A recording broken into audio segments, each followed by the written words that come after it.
I'm Brother Watson. I just want to introduce myself. I actually teach television film production. So I saw you over here and I just want to introduce myself. So you are streaming this?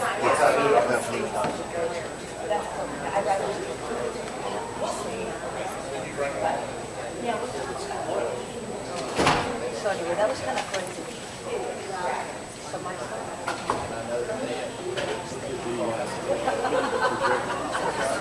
Yeah, time for our last stuff. Like the farthest I can leave, I'm going to choose it like, all right.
Relish the bathroom.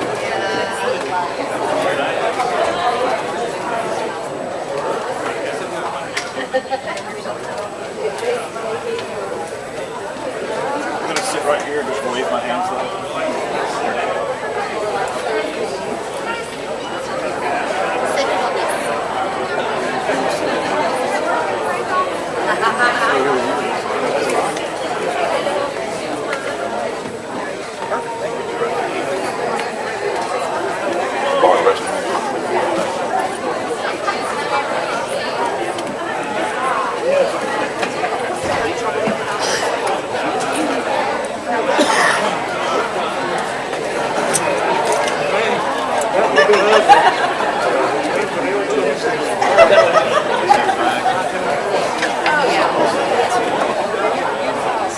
How you doing? Do you know if there's a Wi-Fi password? I don't know. I'm using Hotspot? probably. Oh, I think I did. I think there is. I think you have to just log in as guest. That came up here before.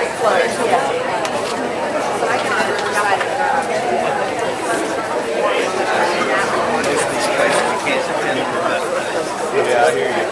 some places don't even have AT&T service. That's ridiculous. What's wrong with it?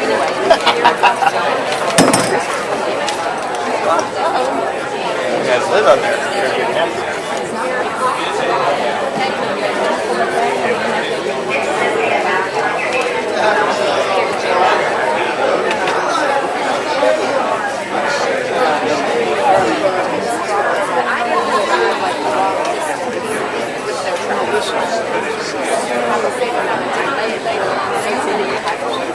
Anyway.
style on their chocolate.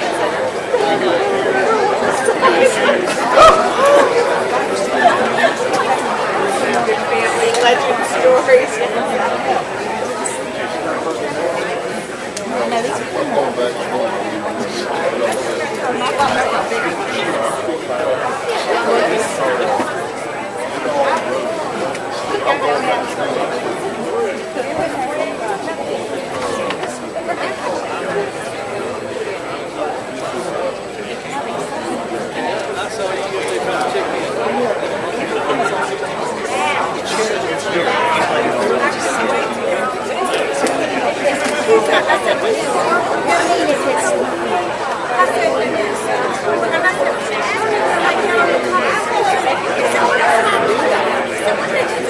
Good morning.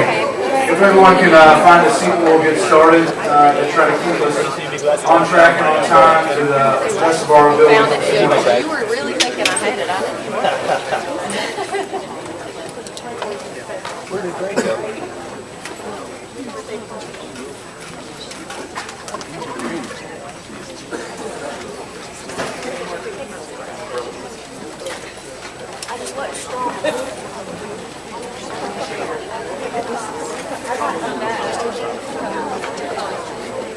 Good morning.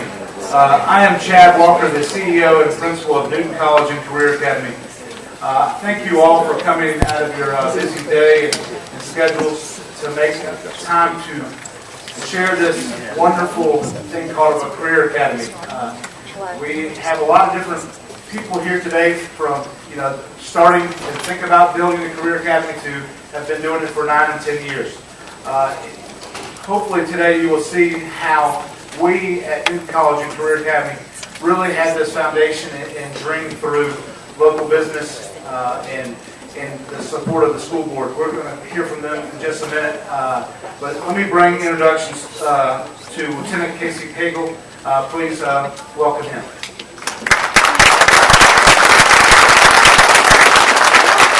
Thank you all very, very much. What a great day yesterday, and obviously today is going to be just as exciting. I think from what I understand today, the focus is going to be on the film industry, which is really an exciting thing for Georgia. Today we are third in the country as it relates to film production, and we're continuing to try to knock on the door of New York and California. And the amount of infrastructure that is being put in place here in Georgia demonstrates the long-term commitment to the industry. And really, college and career academies are playing a huge role in that. I know that a number of the studios are going to be present here today, and so I'm confident that today will be an exciting day filled with a lot of opportunities, and hopefully students will be able to see various pathways that they can begin to pursue, and other college and career academies begin to create the consortium that is needed to create the workforce for tomorrow in this emerging industry. So it's really an honor for me to bring you greetings, and also just to say that, as we I mentioned yesterday, the industry, it's not only, buying the talent, but it's also growing the talent. And what college and career academies are focused on is making sure that kids have the ability to look forward in what they want to do early on in life. And college and career academies are giving them the ability to explore the pathways and then determine what it is they want to do in a very seamless approach versus getting through a baccalaureate degree and then looking back to try to determine what it is they want. So you guys are part of a wonderful, wonderful mission, and I value each of you for what you do. So thank you very, very much. I hope today is a great day, and they're ushering me to do other things at the summit here today. But great honor to have you here. Thank you all for participating, and look forward to a great day. Thank you.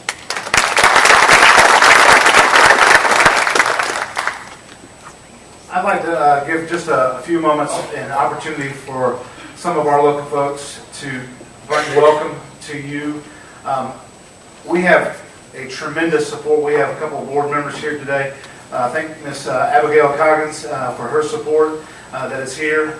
We would not be here without her support. Also like to thank our CTA Director, Tim Schmidt, who is here to show his support for our facility and all of the pathways and the CTA programs in our county. But without the support of our community and our business leaders, you know that a Career Academy can't exist. So with that, I'd like to introduce Hunter Hall, our President of the Chamber of Commerce.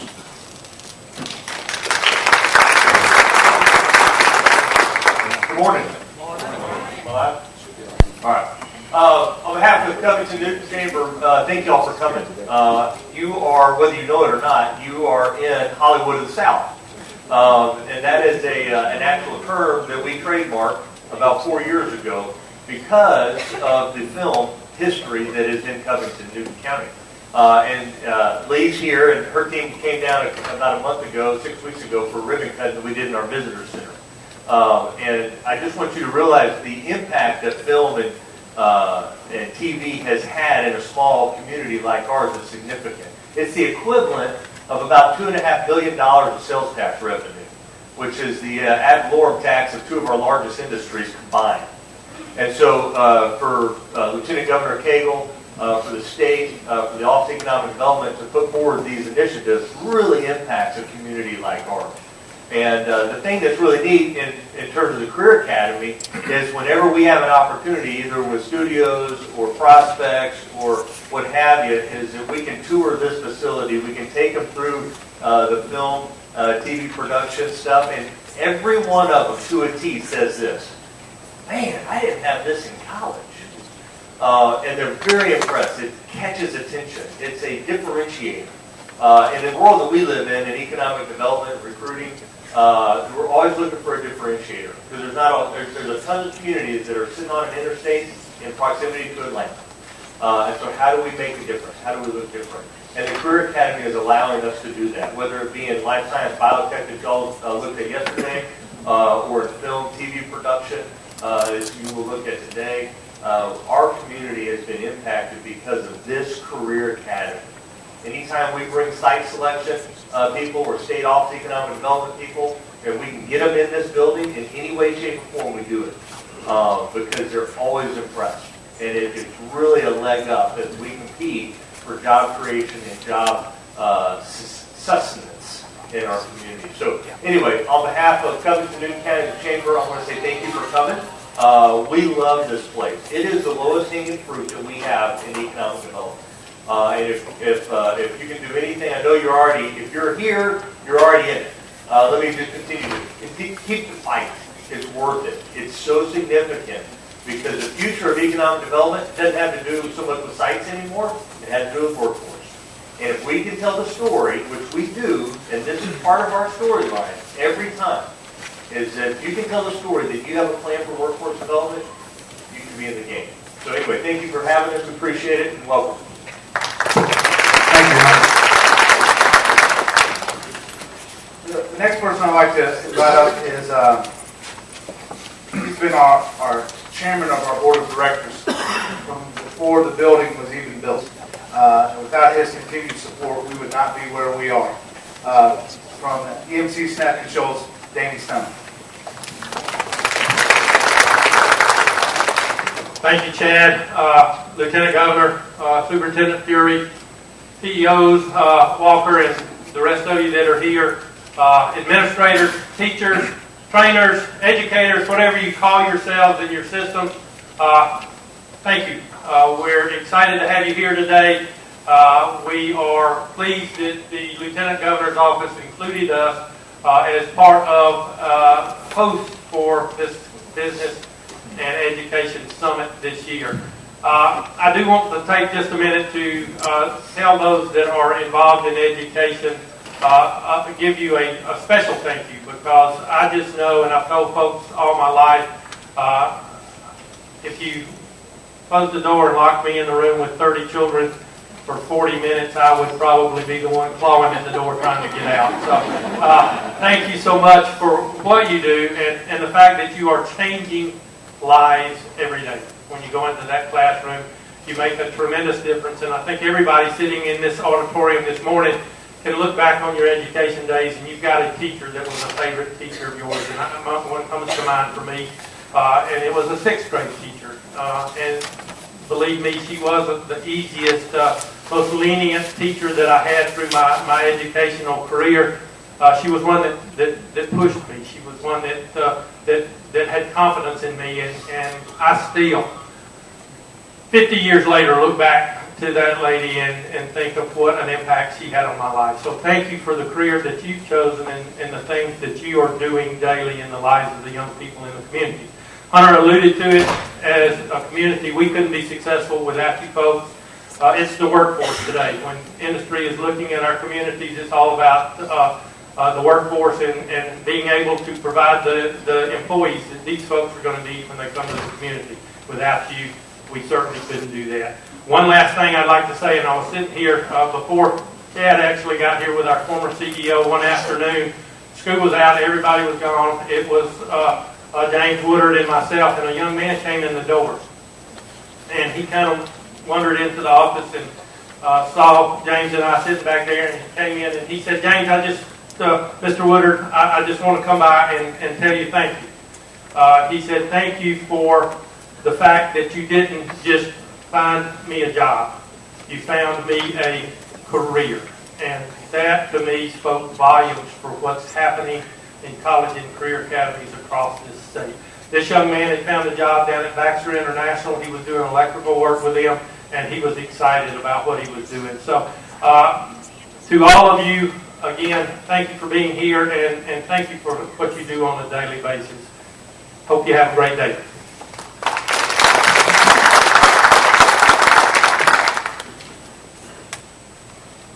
Last but certainly not least, our superintendent has really been at the forefront of the Career Academy and showed continued support throughout her reign. And as she came through the system, she sees the value. So with that, I'd like to welcome Samantha Fury.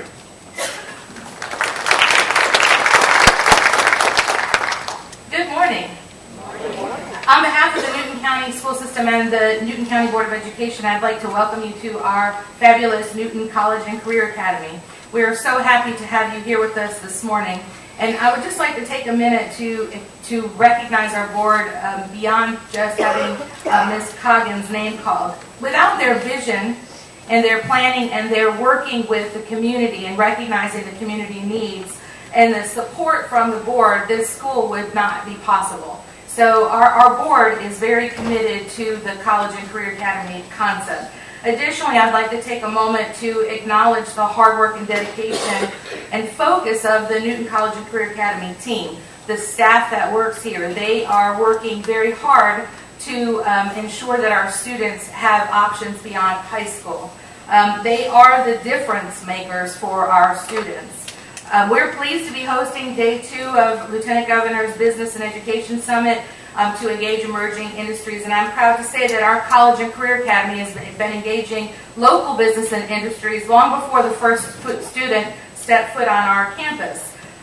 The school has received tremendous support from the Newton County Chamber of Commerce, and you just heard from Mr. Hunter Hall, from our local businesses and industries, colleges and universities, and the support has been astounding.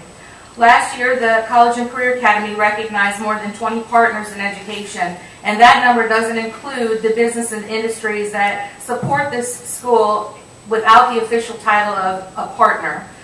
Nor does it include the businesses represented in the Newton College and Career Academy Board of Directors. The Board of Directors have stakes in their local industries and businesses as well. Since day one, this school has had the undying and unwavering support of the Newton County community, not just business and industry, but families as well. And we all work hard to realize the promise of a pathway to rewarding jobs and careers for each of our students. We've heard from students who have come through this building over and over again that perhaps without this option, they may not have been able to walk across the stage to graduate. They may have made a different choice. And so when you hear from the students those words, if the meaning wasn't there for you before, it suddenly lands right in front of you. In addition to the support of local businesses and industry, we've also had the unwavering support of our Lieutenant Governor Casey Cagle. When Mr. Cagle came into office, one of the goals that he announced was to provide access to students to career academies for everybody in Georgia. And even though we've endured some really tough economic times in recent years, he continues to work to see that goal to its fruition.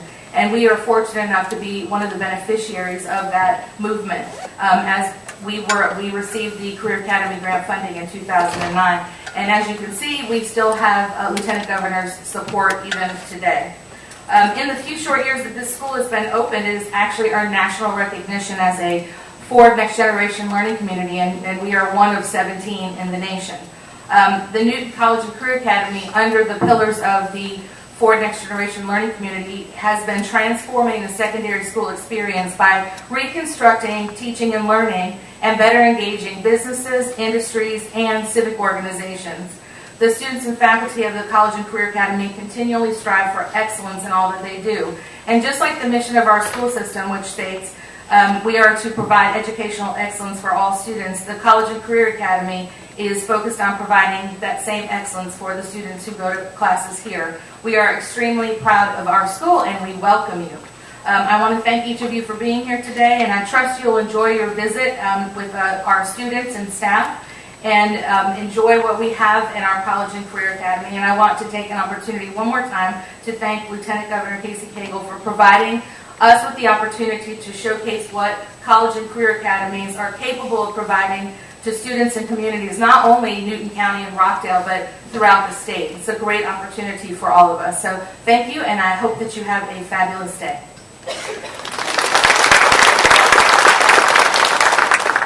Thank you, Ms. Fury. Now, today's focus is on the emerging film industry. Let me call on Misty Holcomb to come forward to start facilitating our program for today.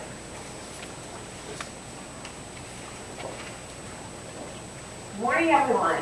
Good morning. Thanks so much for having us here today. I appreciate Lieutenant Governor and Eileen Love that works with him and her team for having us here, and there's some pretty exciting things to talk about. So I'd like to go ahead and get started. The first segment is Why in Georgia, and I think that one of the main reasons why in Georgia for the emerging film industry is Lee Thomas. Lee's leadership and expertise of this industry is helping it grow, and she's seen it from the very beginning, and really excited to hear what she has to say today. Lee serves as the Deputy Commissioner of the Georgia Film, Music, and Digital Entertainment Division of the Georgia Department of Economic Development. That's long. That doesn't all just fit on a name tag, does it? But I'm really excited. Please, everyone help me welcome Lee Thomas.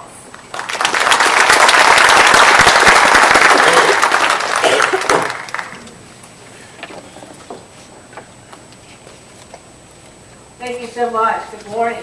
Everybody's huddled to the back here. I wanted to tell you thank you. We appreciate the fact that y'all included film today at this summit. It is very important. The workforce, really, if you haven't heard of film, we are now number 3, as Lieutenant Governor said, in the country. But our biggest challenge is workforce. And I think a lot of people think that workforce is about actors and directors and camera people, but there's a lot of positions in the workforce. And we're going to show a little video to help you understand some of this.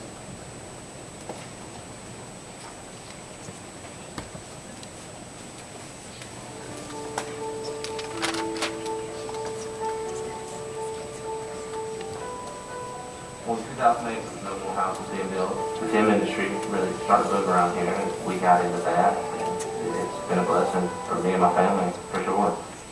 While in school for fashion, I was told I would have to move to LA or I would have to move to New York. Being a homeowner in Georgia, I really didn't want to uproot and have to leave home, and the film industry has just really saved me.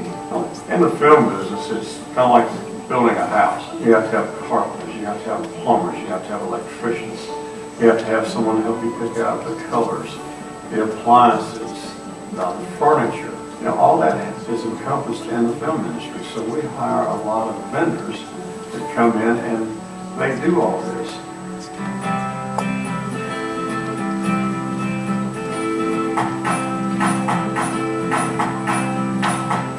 So So after working with about 30 different productions over time, I paid attention to what their needs were, what their warehouse space needs were, what their office needs were. Melling Avenue Stageworks came about really kind of out of luck. I stumbled upon this building in the south side of Atlanta. From the evolution of where I've come from doing short-term leases, ending up with a building I now own a part of was a pretty amazing transformation. We are a building material supply retailer, and we've been in business since 1990. In 2008, we saw things really start kind of coming apart at the seams. 2009, pretty much stopped. It's about the same time that we had some acquaintances here in Tucker that are involved in the film business. I can honestly say that's what kept us in business through the 2009, 10, and 11 when things were just awful. The production business has been good to us. It's kept us busy. It's kept us from laying off employees. It's kept us going, basically. It started off at probably 15 to 20% of our business. The time is 35 to 40% of our business now. The film industry has been a phenomenal partner for the Lifecycle Building Center. When we began our operation, started working with a TV project, and they became our largest single customer to date. There's a tremendous amount of material that comes out of film projects, and we're able to capture that material and distribute it back into the community to organizations. Since 1998, I've been doing this. I began in a theater and then moved into film in 2005. If it wasn't for this, I would not be making the money that I make now and be able to afford to do the things that I am able to do. Buy my house, have my car, take care of my family. It's keeping people employed. People are coming here and leasing apartments, staying in hotels, eating at restaurants. So overall, it's really, really doing a great thing for the economy here in Georgia. Well, on this particular show at the high point, I mean, we had over 100 guys out here just in the building part. As early as 5 years ago, we were 8 people. And since we started getting involved with the Georgia Film Tax Credit, we have gone from 8 people from the initial year of the tax credit to now we have 150 employees. The tax incentives for the film industry have been a great boon to the movie industry. And by the same token, the movie industry has been a great boon to the economy for the state of Georgia.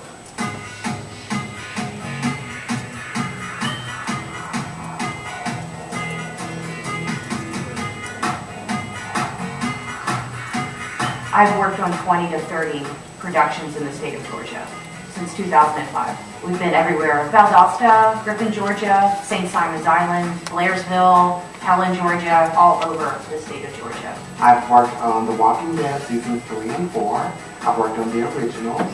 I've worked on The Game on BET, as well as TV's Made seasons 1 and 2. It's not that the people that are making money are out of state. It's not a bunch of LA people. It's most of the people that are here, they're all residents of the state of Georgia, and they've lived here. I've even had friends out in LA say we're all even struggling to find work to try and go somewhere else, and that's why I chose Atlanta. If it wasn't for the film industry, I don't know where I'd be. I'm not sure that we would be here today after almost 100 years of business had it not been for getting a fair, big share of this business over the years and experiencing the loyalty, and it goes both ways.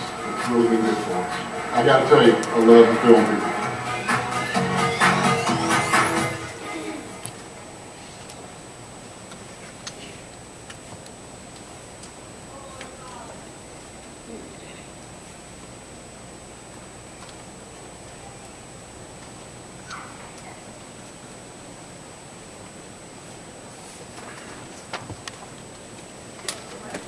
Thank you so much. Hopefully that will give you an idea of all the different roles there are in the film industry, and they are numerous. I'm going to tell you a little bit about the background of the industry and where we are right now. Again, I work for the Department of Economic Development. I have been there for 18 years, and the industry has changed dramatically since I started there. It used to be a location-driven industry. We've spent a tremendous amount of time trying to find just the right location for feature films and television series. Then we started losing a lot of business to Canada in the late 1990s. And then in about 2003, Louisiana started a very aggressive domestic tax incentive, and we lost the Ray Charles story in 2004, which we had scouted for a long time. They had offices set up, and as soon as Louisiana put that in place, they picked up and left. And that was a wake-up call for our legislature. It made them mad. So they gave us a good tax incentive. We had one in 2005. It helped a little bit, but it was a little bit of a convoluted system. It was a tiered system. It was hard for producers to budget with. So in 2008, we got a new tax incentive. It is a 30% tax incentive, a tax credit program, 20% based on production expenditures with an additional 10%. If you've gone to movies lately and you see that big Georgia logo come up, like if you're watching Catching Fire and you see the big Georgia logo come up, that's what producers do to get that final 10%. So it's great promotional value for the state of Georgia.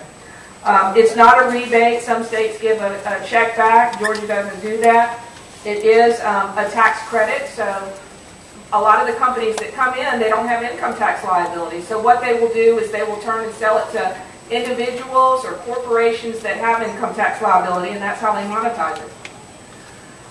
So, as Lieutenant Governor said, we are now third in the country. We have gone from having $244 million worth of economic impact in 2007 to $5.1 billion of economic impact by 2014. If you look here, our office started, believe it or not, because of the movie Deliverance Deliverance started in 1972 in Raven County. We have inauspicious beginnings. So they decided to start an office for us in 1973 because then Governor Jimmy Carter said, you know, this is good money. It came into a very poor part of the state. So they started our film office. But you can see in 1973 all the way to 1998, we were only at $2.5 billion. We beat that last year in 1 year. Here's an example of what happened with our tax incentive. Again, every year we're growing. We anticipate we're going to grow again this year. And here's what is happening to the industry in general, the migration of the industry. I don't know if you can see this, but this right here is Georgia.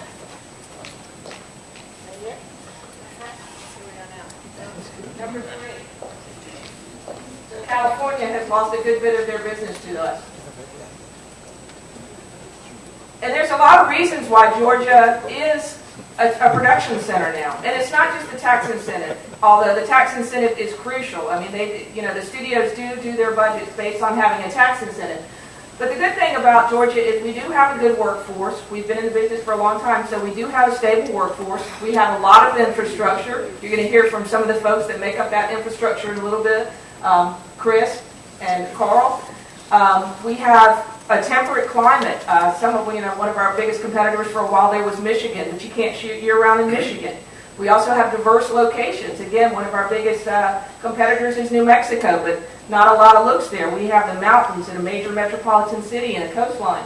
So all of that is great, but also Hartsfield-Jackson International Airport, a huge boon for us. And we're talking about a show like Catching Fire, where they have 30 actors coming in and out of here. To be able to come in with 26 flights a day is a big deal for them.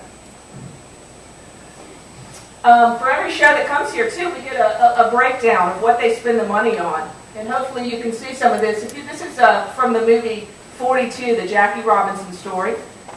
Look at that room nights, lodging, room days, 9,449 room nights. You figure we had 158 movies last year. What do you think that does for tourism? I mean, it's great. Catering, you see that's $410,000. Dry cleaning, $89,000. Georgia crew hires, union, $11 million. There's a lot of money, and it goes throughout the industry. Stages. Well, Chris Bagwell, he's here with EUE Screen Gems. They were really the first, they were the big flag for us when the tax incentive started. They were the ones that everybody pointed to because they were the first ones in. If you were ever out at the old Lakewood Fairgrounds and went to that flea market, now you'll see it's a beautiful sound stage out there. So we've had a tremendous amount of soundstage developments announced in the last few years. And this is all new infrastructure. And this is not all of them, but over 100 new companies are here since the tax incentive started. And these companies don't get the tax credits. These companies are here because of the level of business. Uh-oh. I went over the most important page. 1 second.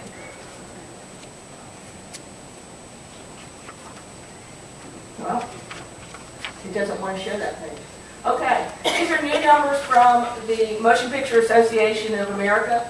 77,900 direct and indirect jobs in the state of Georgia, attributed to the film industry. And these are jobs with an average income of $84,000. So they're great jobs. And this is the most important slide for y'all here today. And you know, this is our biggest challenge right now as workforce. We really need a lot more people in the industry. We lose jobs right now because we don't have enough workers. We see a lot of people moving in from other markets. People are moving here from LA. People are now moving here from North Carolina. But we still need a lot more people. The governor started something called the High Demand Career Initiative. The first day that was industry specific was on July 1st, and it was for the film industry. And out of that came a promise that the University System of Georgia and the Technical System of Georgia were going to partner together and create a film academy. And then a few weeks later, after that, he announced that some of the classes in that film academy, the ones that were the most crucial to the development of the industry, would have the tuition waived. So right now, we are working on a study that will be out December 1st. And that will, you know, we will make recommendations as to what classes will have the tuition waived for next year. So look for that. That's going to be very excited. We're very excited about the prospect of that. And in 2015, that will become a reality. Another thing that, you know, just quickly, I'll run through this, but, you know, we talk about the production of, you know, film and television and what money that brings in. But a lot of times the tourism is bigger than the production. And Hunter Hall can testify to that. Hunter Hall sees the, you know, Covington has always been one of our best case scenarios. They've been one of our most helpful communities. And Dukes of Hazzard, still a big draw here. They shot 5 episodes here in 1979. Still a huge draw. Vampire Diaries, now a big draw for Covington, Newton County. So we also put our page called Come Tour Georgia to show all the different opportunities there are for tourism. And camera-ready communities. You may have heard of that. Again, Covington, Newton County was one of our first.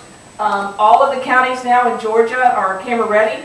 And the reason why we need that, we have an office of 4 people at the state and 159 counties. So now there's a designee in each county that we can turn to, and they're kind of an extension of our office. They help us do our jobs. Here's just a quick fun slide to show you some of the new movies that have come out recently. Then we have, I think Dumb and Dumber comes out this weekend, Dumb and Dumber 2. And then, yes, Mockingjay next week.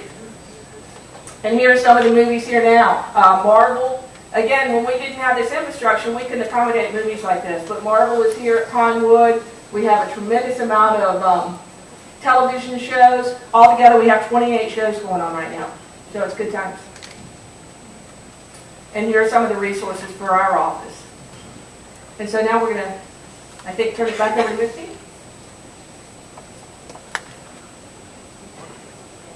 Okay, thank you.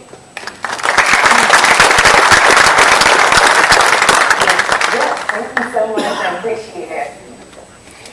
A busy lady, right? I want you to know she always answers emails, phone calls, no matter what we need. So we appreciate that. Everything. Thank you.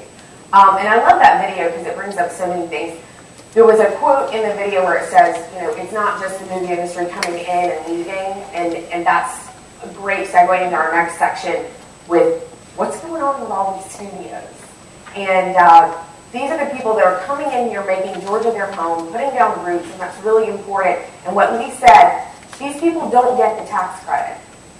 They're here because of it, and they're employing people and working in our communities all across the state, but they don't get the credit. I've worked with EUV Screen Gems now for about 4 years. We've been at the state capitol trying to educate legislators as much as we can about that issue because a lot of them don't know that. And with all the new studios, the guys decided to get together and form the Georgia Studio Infrastructure Alliance for several reasons, but mainly one of them is so that when everyone's on the same page and they're working in communities all across the state, then we can really give back to the community and make an impact individually all over. So I'm going to introduce 2 members. We have a couple more members that are here with us that we'll make sure and introduce during the Q&A. But right now I'd like to call up Carl Horstman, who is with Triple Horse Studios. and Chris Bagwell, who is with EUE Screen Gem Studios in Atlanta. You guys come up and take a seat.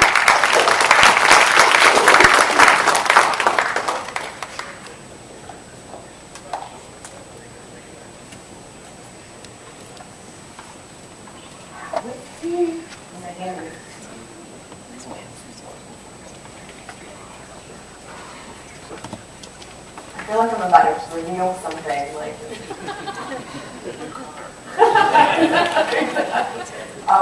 so you turn on.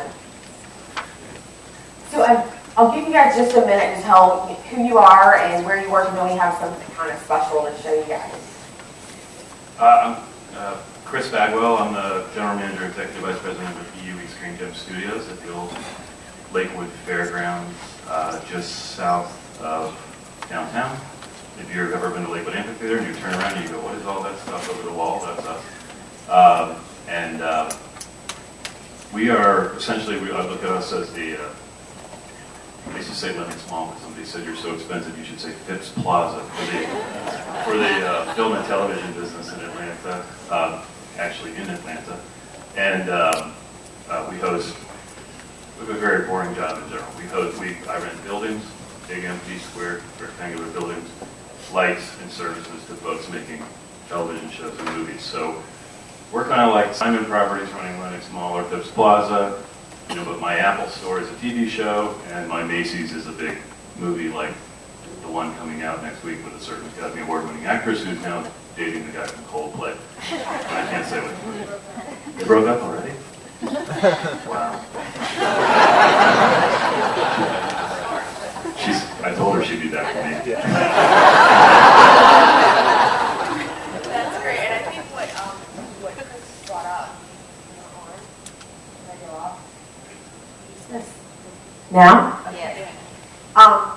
You brought up a great thing when you said that, you guys are facilities, and I think that what Carl's about to talk about just shows the difference even in studios, because just because you're an actual infrastructure studio doesn't mean that you all serve the same purpose. So Carl, you can talk about that. I'm Carl Horseman, founder and president of Triple Horse Studios, based here in Covington, Georgia, beautiful Covington.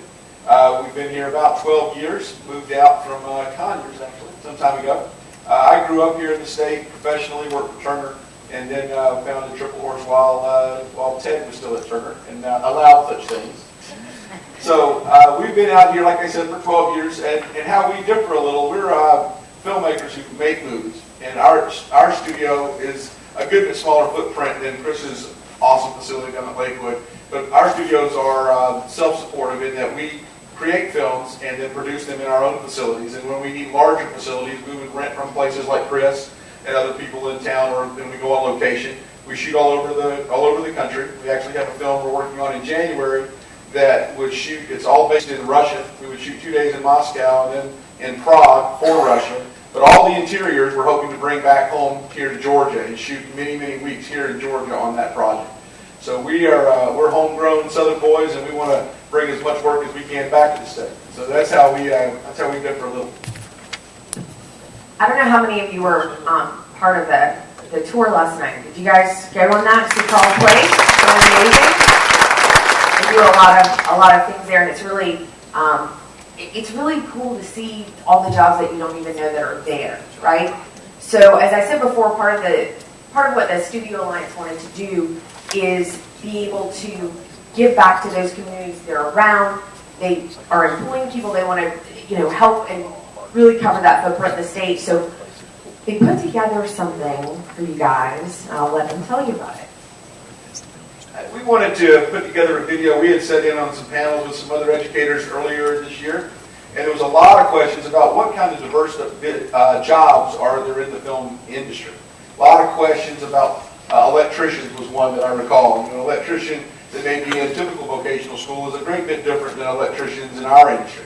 So we wanted to put together kind of a fun video that kind of touched on some of the jobs that are available in our industry and just a little bit of what they do, just to help everyone understand that, and hopefully help the kids that are looking for possible a career in the film industry know where they may best plug in. Because it's quite a diverse field, and there's something for everybody, I think, in the film industry. So.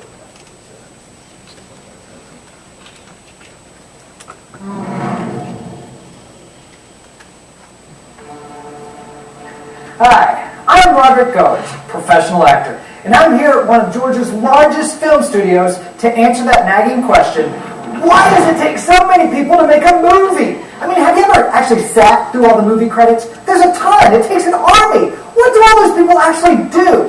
And is there a job in the film industry for you? Well, I've made arrangements to go behind the scenes and find out. Let's go.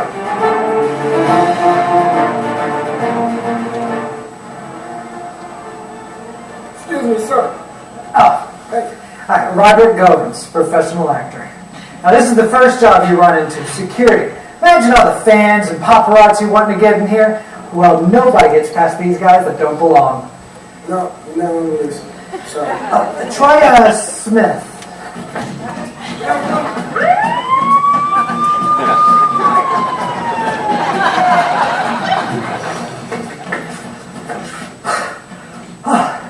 Okay, so here we are inside of a sound stage, empty one, thank goodness, but it still needs to be maintained even though there's not any production going on. That's what the maintenance guys' jobs are for. Right now they're out there working on the exhaust stuff, but they got to work on the floor and the walls, lighting, everything that needs to be maintained even though there's no production going on. That's their job here at the studio. Now we're going to keep moving for time's sake, so why don't we go, is there another exit somewhere?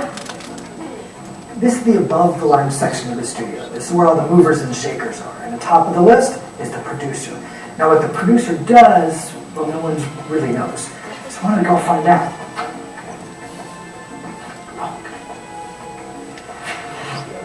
Here's a producer hard at work. Exactly what I thought. Well, they don't call this the Dream Factory for nothing.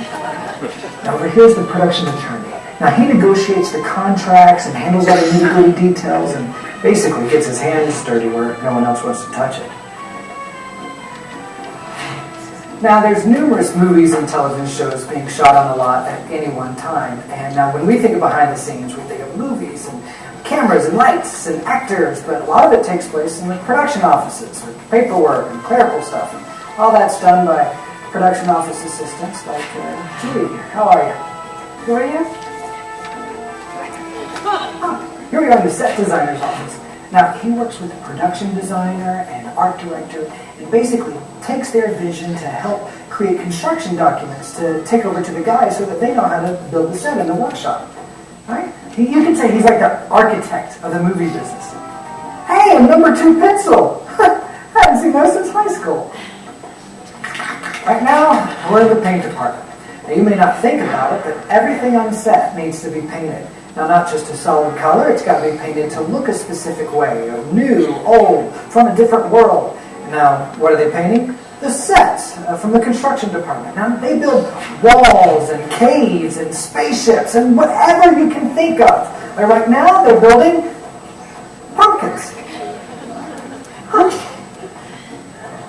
Ooh, okay. Here we are in the set decorator's office.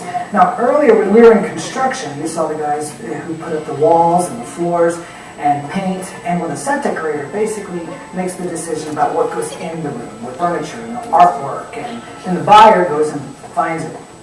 You know where I could get a good nightstand? Oh, okay, let's keep it. Now, they say to make a movie or television show takes a village. Well, village has to have a mayor. That's the producer. Producer is Mr. Mayor. Hi, how you doing? Roderick Goins, professional actor. An actor? Who let you in here? I have worn out my welcome. Give me security. Now, one department you may not think of in production is transportation. I mean, we got to haul all that stuff around, and so we take the trucks, and we got to move equipment from one spot to another. Oh, yeah. Sorry. Well, like I was saying, they have to go from one point to the other, take equipment, sometimes hauling actors. I mean, you can see they may stay up all night traveling, and they're always on the move. And that reminds me, I probably should get moving too. They say the camera adds 10 pounds. Well, this guy adds 20. This is Sean, and he and his team are catering. Here on the lot, with the average workday being 12 to 16 hours, He's in charge of feeding 20 to 200 people the three main food groups, breakfast, lunch, and dinner. It's very important to keep everybody happy and fed. This is the director. He's a very important person. His job is... Action! He yells. Cut! A lot. Alright, now the people running around behind me are the production assistants, or PAs. They are truly the backbone of any production. They do everything from sweeping floors to moving furniture, wrangling actors, getting coffee, whatever it may need. Thank you. Anyone who wants to be in the film business, this is the best place to start. They're not in charge of anything, but they do everything. This is the gaffer. He's the head electrician. He's in charge of all the lights and the power here. Now, if something's wrong with your dishwasher at home, you don't call this guy. You want midnight to look like 10 o'clock in the morning? He's your man. This is the Best Boy Electric and the Best Boy Grip. They are the second in command of their departments. They handle all the paperwork and the minute details, and just like a best man, if the groom can't finish the job, they step it up. And this is Kevin, our key grip. He's in charge of all the rigging and the flags, the material used to reflect or block the light. He's also in charge of the crane or the dolly, what moves the camera. Basically, he's in charge of anything you grab. Just Chief Grabber just doesn't sound the same.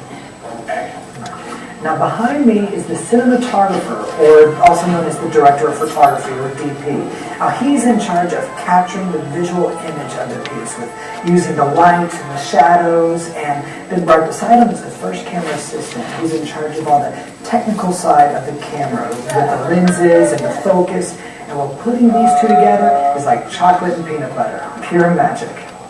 The average workday can be about 12 hours, so it's very important for the actors and the crew to stay focused and have their energy. The best way to do that is to stay fed. That's the job of craft service people, to make sure that everybody is happy and fed. Hi. I'm sorry, are you even working on the show? All that gear from on set has to come from somewhere. So here we are in the lighting and grip warehouse, where it's these guys' job to make sure all the lights and equipment stay in perfect working order. Because in the movie business, time is money. So when an order comes in, they pull what they need and ship them off to set. I really shouldn't be going on to that. Every vehicle you see in a movie or television show has to be provided by somebody, and that's the job of the picture car coordinator. All right, very often, because of dialogue, sound effects will be put in the movie after filming. This is the job of the Foley artist to emulate those sounds.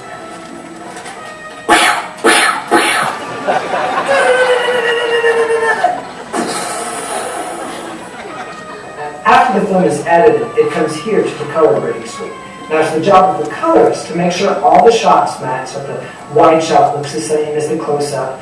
And then he helps create the mood that the director of photography and the director envisioned just by pressing a few buttons, like that. What? Looks better. Touchy.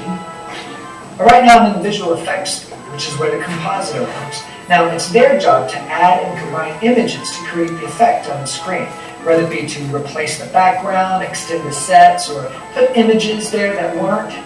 You know, the green screen effect, I'm sure you've heard of? Well, that's one of the jobs that they do. Well, this is a motion graphics designer. Now it's his job to create the title sequences at the beginning or the end of the movie or television show.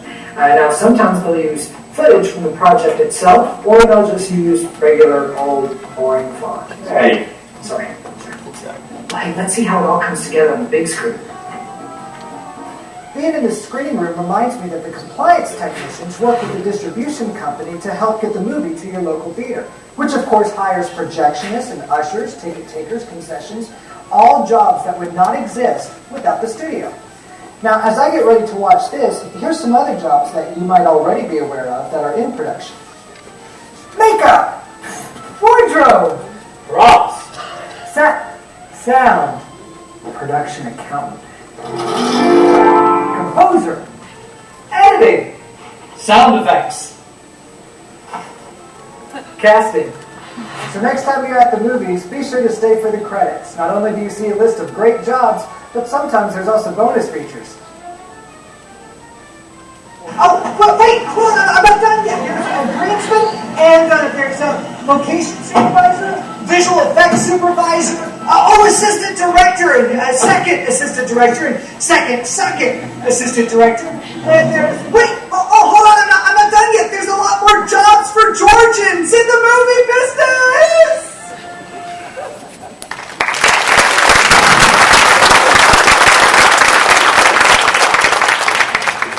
That's did a great job with that. Thank you so much. It was really educational. As educators, these are the kinds of things that your students are going to want to learn how to do. And one of the biggest things about it is exposure and even knowing that there are those jobs. So I think that was one of the main things they wanted to help and be a resource for the industries, right? Is that what you guys were thinking?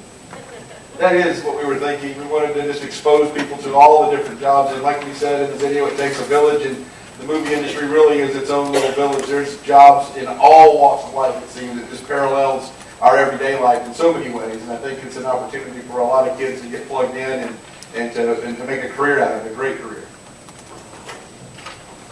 Yeah, first, this guy did that video and worked unbelievable hours on this for less than he charges clients. So special thanks to Carl and his team and all the folks involved in that. And by the way, don't come sneak through my gates. The guards are big.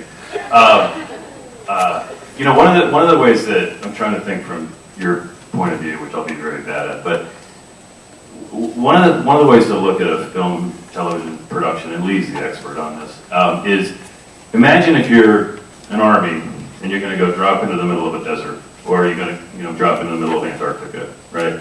You have to be self-sufficient. You have to bring everything you need. Now there might be a building there, some lights or something, but you really have to bring everything you need. You know, catering. You saw it all here on the screen today. And so, you know, one of the things is for your kids who are like into accounting, or just design. The obvious stuff is all the artistic stuff, the fun stuff, the actors. The actors and the directors and the folks are about this much of the staff to this. So it's hard to think of a job where there's not, an equivalent in our business. So, don't think of it just like, oh, that's that crazy movie industry and they all scream at each other. That's true too, but it really has every equivalent, of pretty much every job around as well. So for me, working for me at ScreenShift, I only have 35 people, right? So I'm not making movies. Carl's making movies. And so, again, our jobs are different. I've got lighting and grip technicians. I've got security people. I've got maintenance people. I've got a few business people. And we're kind of running the infrastructure. So, and those jobs, some people love those jobs. I mean, my guys could be making all of guys. I'm sorry, and women. Megan, sorry. My folks are for whatever reason, they could jump into the film business and make a whole lot more money, right? But for different reasons, 12 hours a day is not the most family-friendly business on earth. 12 hours is a good day for these crews. I mean, I went in at 5 a.m. the other day to do some testing of a system, and there were 40 people on the lot at 5 a.m. And those 40 people were there at 9 p.m. the night before.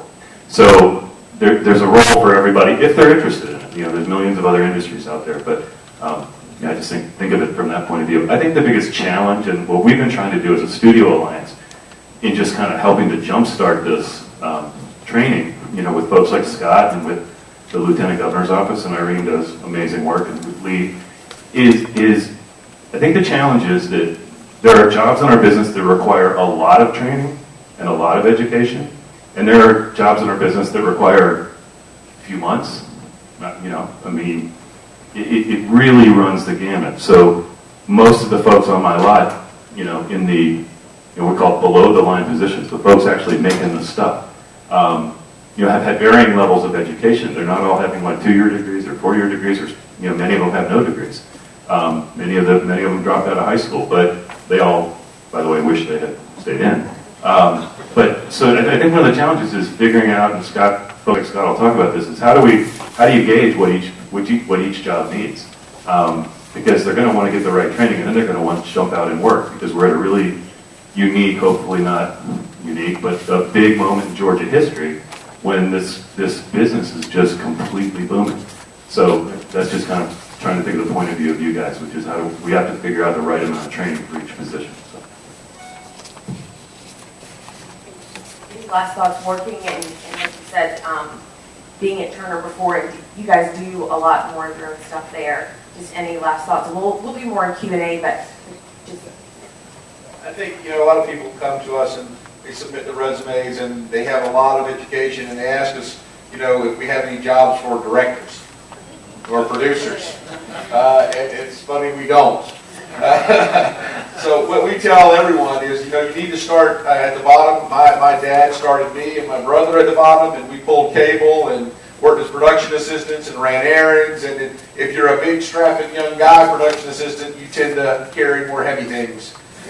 So we did a lot of that growing up. And I encourage young people to get as much of a foundation in the education that they can, and then get out there and make a difference. Get out there and work on a show for whatever the wages are and whatever the hours are as a production assistant, because that's really the mailroom of our industry is the production assistant. They get to see all the jobs, and they can gravitate towards the profession that they think is best suited for them. So we encourage young people to start as a production assistant and not think anything's beneath them. And the people who work hard in our industry as production assistants, many of them are producing blockbuster movies today. So, that's exactly, my first job at a television station at 16 years old was, I walked into about a 20 by 20 room of 40 years of mail that had been sent to that station that they're required by the FCC to keep, and I spent 10 weeks organizing it. That's all I did. And my dad, who was a television pioneer, made sure that I had the worst job at that station. So the other thing I would say is, it's very hard to advise kids on how to get into this business because it's this kind of like funky networking, who do you know, they never post the jobs, I mean a handful, but not many. But I heard a writer say, if you want to write every day. And whatever your students are interested in, do it every day, somehow. If you want to shoot something every day. If you want to write every day. And I think that is a pretty common thing in our business. You guys stay right here. We're going to hear from Scott, and then I'm going to bring all you guys up for a Q&A. So it'll be a fun discussion. So now that you've seen some of the jobs, you've had some exposure to all of that, you're wondering, you have your students say, I want to do that. I'd like to introduce Scott Botaw, who is the Executive Director of the Georgia Film Institute at Southern Crescent Technical College. He has worked in the industry. He's sought out resources, talked with people in the industry to make sure he can put something together that when your students come out and get ready for jobs, that it's actually something that will matter. It's in line with the industry, and he's worked very hard for that. So, I'd like to introduce Scott. Appreciate it. Hi, everybody. I do have to say one thing, you guys. Thank you so much. How am I going to follow that? Thank you. 2 great presentations and videos, and now you get the education side, which means you get the PowerPoint. So, I don't have the flashy bells and whistles, but hopefully I've got some good information for y'all today. Again, my name is Scott Botaw. Thank you. I grew up here in Georgia. I went to school at Griffin High School. I graduated there. I went to Gordon Junior College, which is now Gordon State, and went on to get a 4-year degree in music and theater, which did me absolutely no good in the film industry, but it was a great transition. I went out to California. I worked out there for about 25 years, and I've recently moved back to the state, and I'm really excited to be there. Of course, I didn't know that all the film industry was going to follow me here when I left, but really it's been a great blessing for me. I'm currently with Southern Crescent Technical College, and I've been brought on to look at this training for film industry people. And so I just put together little things for you here, kind of like a little behind the scenes, but in the film production training. How can we train our young people? How can we train maybe people that want to change their business, where they want to work in? Maybe their industry has kind of gone away. I know in Griffin, there used to be mills everywhere, and now there's not one. We destroyed one in the Hunger Games, I think. Did they destroy one in there? Yeah. So it's really been a change. So where are these young people and where can these young adults even find a job? So that's part of what we're doing here. Everybody already knows all this. I don't need to talk about it. I threw it in there, but everybody's done such a great job of talking about the shows that are here and the movies, The Hunger Games, of course, Walking Dead. We have zombies everywhere. I guess what we really should go about is what do we need? And Lee's talked about it, and Carl has talked about it. What are the things that we need in production? So that's what I want to go over today. We need, more trained film and TV production crews. And that's pretty much what I hear from everybody, from the governor's high demand meetings that we had, went around that round table. That's pretty much what everyone said the same, from animation, from post-production, from production, from all the studios. Everyone's saying we need more and more people. The other thing we need to do is we need more facilities that can train these type of workers. I guess, we use the word film pretty loosely, and I think that's part of the disconnect is, film is either a piece of celluloid that's been impregnated with some kind of silver oxide crystals, and that when light shined on it, you can create an image if you develop it with other chemicals. I'm not a chemist, so sorry if I butchered that. But that's one kind of film. Another kind of film that we talk about a lot is the style of production. How do you make the product? It's not video production. It's not broadcast. It's a very, very different animal. And it has highly specialized and highly trained physicians that work in that industry. It's not like doing a video crew of 4 or 5 people to go out and shoot. It is, hundreds and hundreds of people working together as a team for a common goal. And that's unique skills. And what I see a lot of times in the high school arena, especially, students are coming out, they don't know how to work together as a team. So that is one of the things that I really think we need to do. And then lastly, what we need is a network of opportunity to showcase this talent and these trained students and workers that we can get them into the industry. So those are the 3 main points. And so what we came up with, the solution, is the Georgia Film Institute. Georgia Film Institute was created actually last year. It was kind of like the brainchild of our president, Dr. Randy Peters of Southern Crescent Technical College. He wanted to start something that trained film industry personnel, and this is where it all started. I was hired summer of 2013 to come in and begin an industry needs assessment. We talked about they're doing a lot of that right now.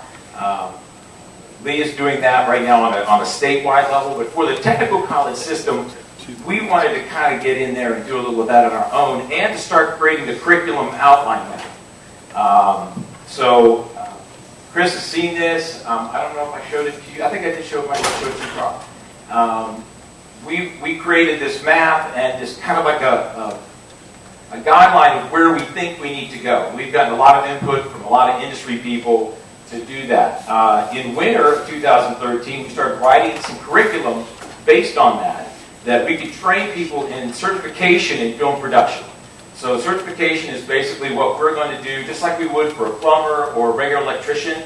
We're going to say, this student can do X, Y, Z tasks to this level of proficiency, and we put our stamp on it and say, yeah, they can go out and do that. We already do that for tons of industries. Caterpillar, we're constantly creating new curriculum and new teaching strategies for getting industry people up to speed and working. So I think we saw that in the biotech thing yesterday they talked about. We already are doing this for other industries, so we just have to adjust it and do that for film.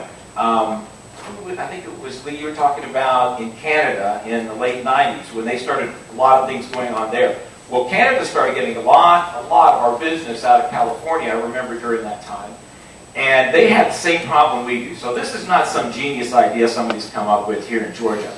Canada had the same problem, and they turned to their technical colleges to train people.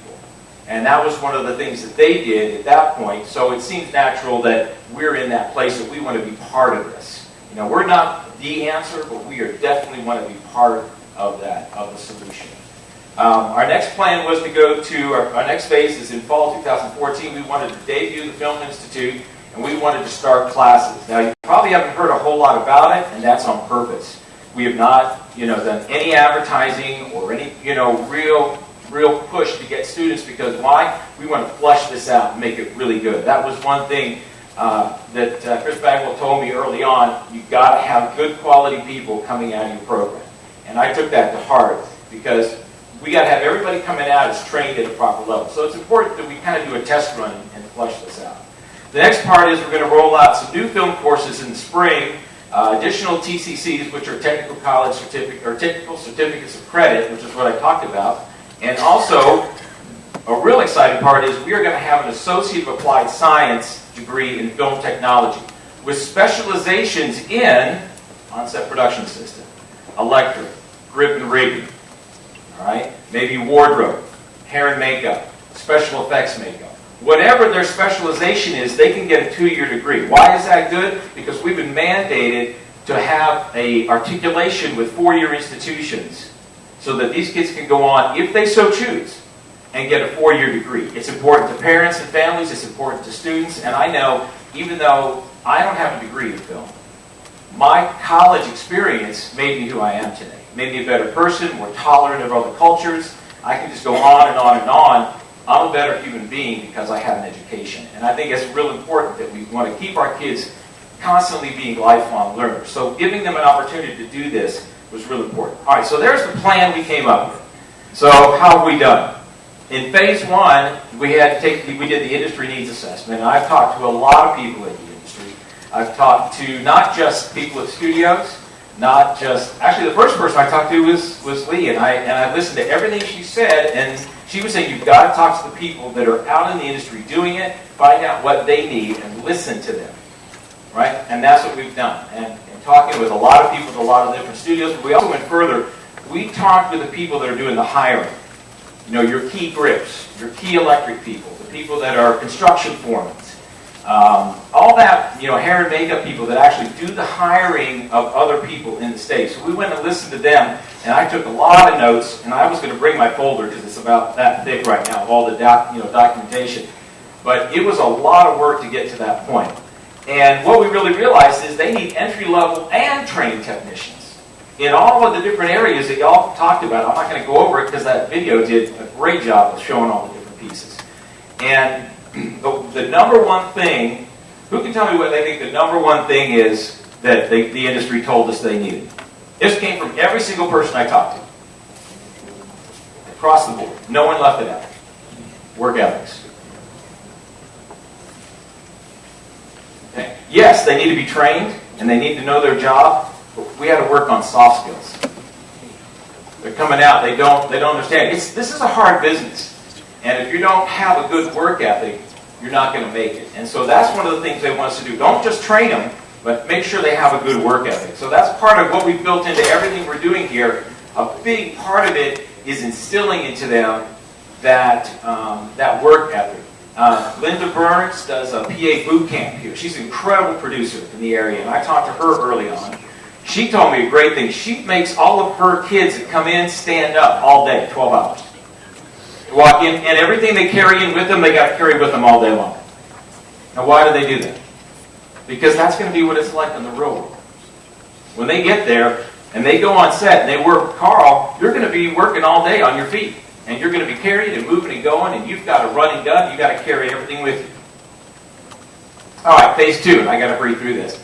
We're going to try to see if we can utilize any existing programs, because like they were both saying earlier, we have a lot of parallels between what we already do and jobs in the film industry. So like cosmetology certificate, which is something technical colleges do really well, all we have to do is add some film classes to let them know what the film industry is about and how it operates and the culture of it, but also some hair and makeup styling, intro to special effects. They need to learn how to break down a script, continuity and timelines, and then we can create a program. So our technical college system can take existing programs, things we already do well, and we can convert them into light jobs. So if you notice cosmetology, hair and makeup, construction, set construction, electrical is lighting and electrician, culinary, and I'll just go down, don't need to repeat all that, but there's a lot of correlations of things. So we just need to fill in that gap between what they already know and how it works in the film business. Okay, then our phase 3 is new programs to be created from scratch. These are things that really don't relate to anything else. And I'll just say the film project scheduling and budgeting, we've been working with Entertainment Partners, and we have a contract with them. We're actually the only school, I think, in the Southeast that can teach Movie Magic scheduling and budgeting software. And when our students are finished with the class, actually this is their class they created, we've adapted it. Now it's gone through and it's TCSG approved and SACS accredited. And why is that important? Financial aid. financial aid. Everything we're doing is going to be approved by the state and SACS accredited because we want every student in the state of Georgia to have access to this, not the ones that can afford to spend $90,000 a year to go to school. Everybody needs to do that. And I'm excited about what the governor's doing and waiving tuition, but there's still a lot of students that may not be able to qualify or be eligible for that still deserve a right to get into this business and have this as a career path. So what was the process in our curriculum creation? Something a little bit different, instructional system design methodology. This is used a lot in the military. It is basically you find out, because what an electrician does is very complicated. This gentleman right here is Michael Tyson. Michael Tyson is probably the top, if not the top, one of the top rigging gaffers in the state. He has been incredible help to us building this out and coming up with this concept. He's introduced us to people. He's donated thousands of dollars of his own stuff to us. But anyway, so what we do in this is, here's how it breaks down simply. Everything that electrician has done is broken down into task, condition, and standard. Those three things. So every single task that person does on a film set is broken down. So example would be, the task is they have to secure lights and cables to speed rail or rigging in the ceiling. That's a simple task. They all have to do it. There's a special way to tie the knot. There's a special kind of rope they use. And there's special cables they use to secure lights. So they all have to know that task. The condition they do that task under is they have to be up in the air, either on a ladder, on a scissor lift, or a condor. So now that opens a whole new level. They have to be able to operate and work safely in those environments. So there's our task and our condition. And finally, the standard on this, very high. They have to be able to master this. Why? Because if something falls off the ceiling, it can kill someone else. So now we determine for that task what we have to do and what level of training that student has to have for their certificate. This is just one piece of it, but there are hundreds of pieces to this, hundreds of pieces of equipment, and the students need to learn about that and be proficient to a level that our industry experts are telling us they have to come in and work as an entry-level person in the business. All right. Now, as we said, we have combined our certificates. What we've done is we've done basic level and advanced levels, because you have to come up with the knowledge. I mean, I know you're all familiar with Bloom's. So, you've got your knowledge and your comprehension. That's the first level. And then we have application and synthesis. That's where you apply that knowledge and what you've learned into the real-world experience. And then, of course, creating a 4-year pathway to advanced learning. We already have a articulation agreement with Georgia Military College signed. They are going to be building the Bachelor of Applied Science in Film Technology to the continuation from our Associate of Applied Science in Film Technology. And we're really excited about that. They already have a building that they're building over right across from Pinewood Studios. And so they're going to be a great partner with us in this. And what's great about them, too, is they pretty much have committed to anywhere that needs to be in the state, they're willing to open up a branch for this. So they're totally committed into this whole process as well. All right, that is a picture of our curriculum map that you saw. I know it's a little hard to see. The first level in the green over here on the left that you see, that is our entry level or basic skills that the students have to learn. The middle one, that is right in here. This is advanced skills. And on the far end, you add your core classes, and you have an Associate of Applied Science. And so as we build it in a segment like this, it's really exciting. This is a complete chart. I can't show it up there, and I'll be happy to leave this here for anybody to look at. But this is our complete chart of everything. It has on-set production assistant, administrative support assistant, which is somebody that works as an office PA. We have hair and makeup technicians, accounting assistant, construction and scenic painting, electric lighting, and grip and rigging technician. We also will have art department, horticulture, and in the what you got here is all the green classes are green area here are things we've created and are approved at the state level. The orange pieces are things that are already our technical college system courses that have been in effect for a long time.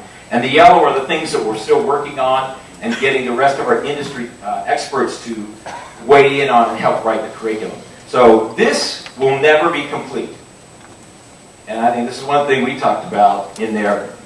It's important this never is finished, because we always need to be evaluating, we always need to be looking at new technology that's coming out. We always need to look at the new needs. What if a new need comes out because of a new technology for a whole new job? Well, we have to create something for that.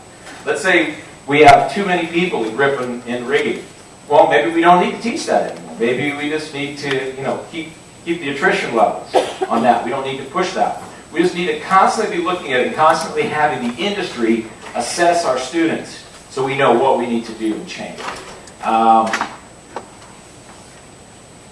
The big thing we're doing right now is we have purchased a shopping center in Griffin, Georgia, and we're going to be building that out. We're creating a 10,000 square foot soundstage for training, along with 20,000 square feet of production facilities on the outside.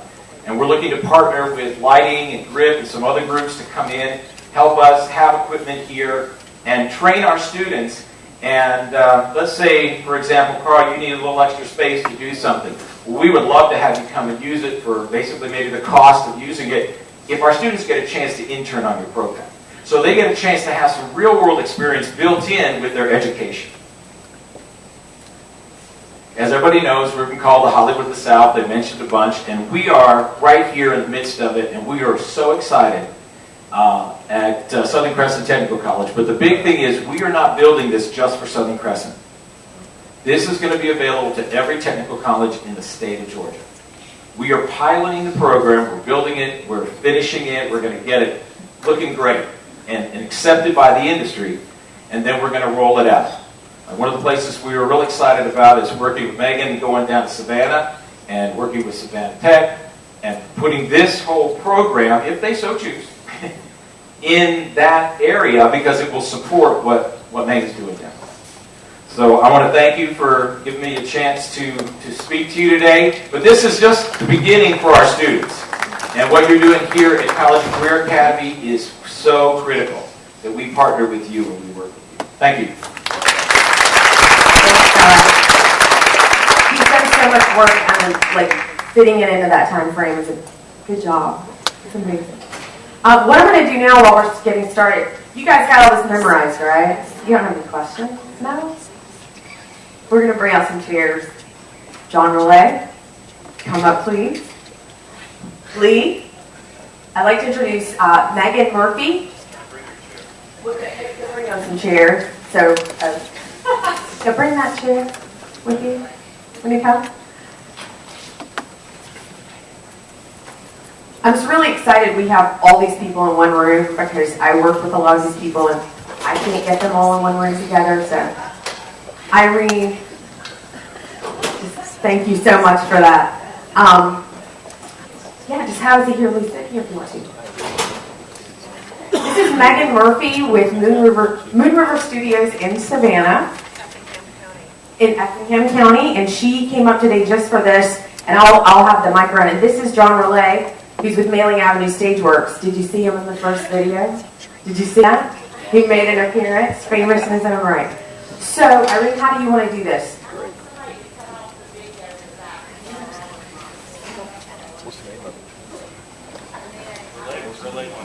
He did. He wanted the spotlight.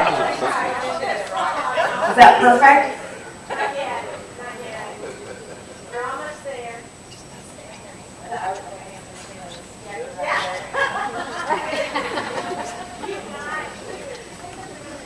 I do. All right. Yeah. I can do that. You want to let you guys talk? Yeah, do that, and I will kind of, if you have a question, raise your hand, I'll kind of run out there.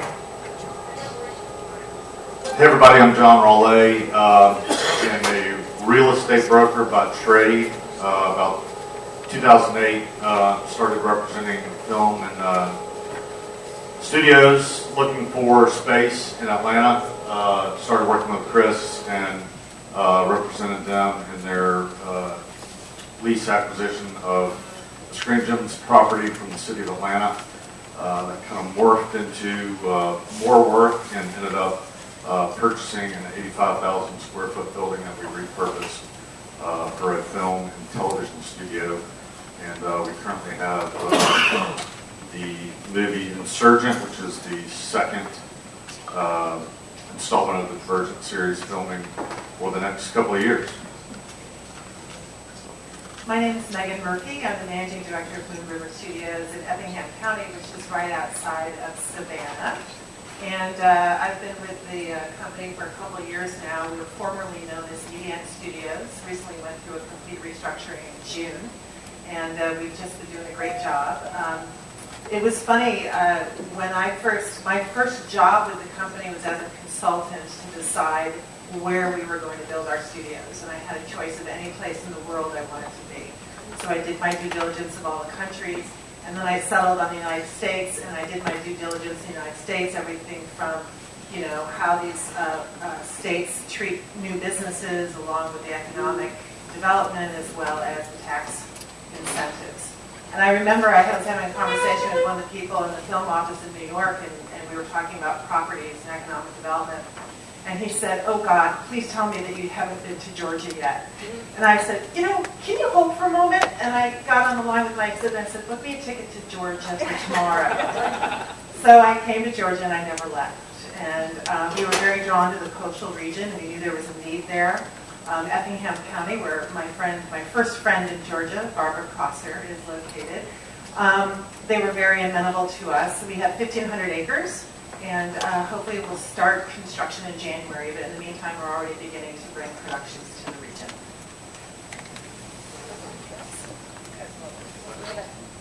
Anybody have a question?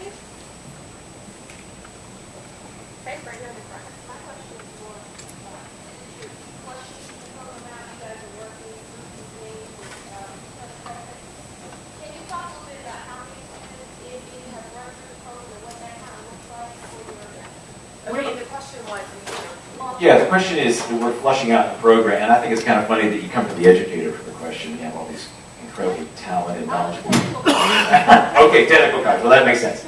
Yeah, the flushing out of the program and how many students we have started. We started with about 38 students, just to kind of get the wheels going. We don't have our facilities in full swing yet, but we wanted to start working on the curriculum and see actually how they're doing. And we've got kind of a test coming up. I'm going to send a few of my students over to work with Carl on an upcoming movie and get his take on what they've learned and their work ethic and some of that, which is a real important component to this.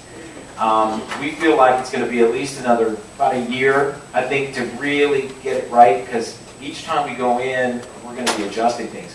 Plus, another thing we're creating, and by the way, you guys aren't on the hook yet, we are going to be creating what's called instructor guides. So that means that wherever this is taught, the instructors will have the same guides of what information needs to be delivered in which way within the 16-week semester period, so that we can create a uniformity. Because, as Chris Bagwell told me early on, it's got to be consistent from Atlanta Tech to Savannah Tech to wherever it is. It's got to be consistent, or it's going to hurt the whole program. So I've really tried to listen to that, and that's why we want to flush it out before we release it. Next question. Okay.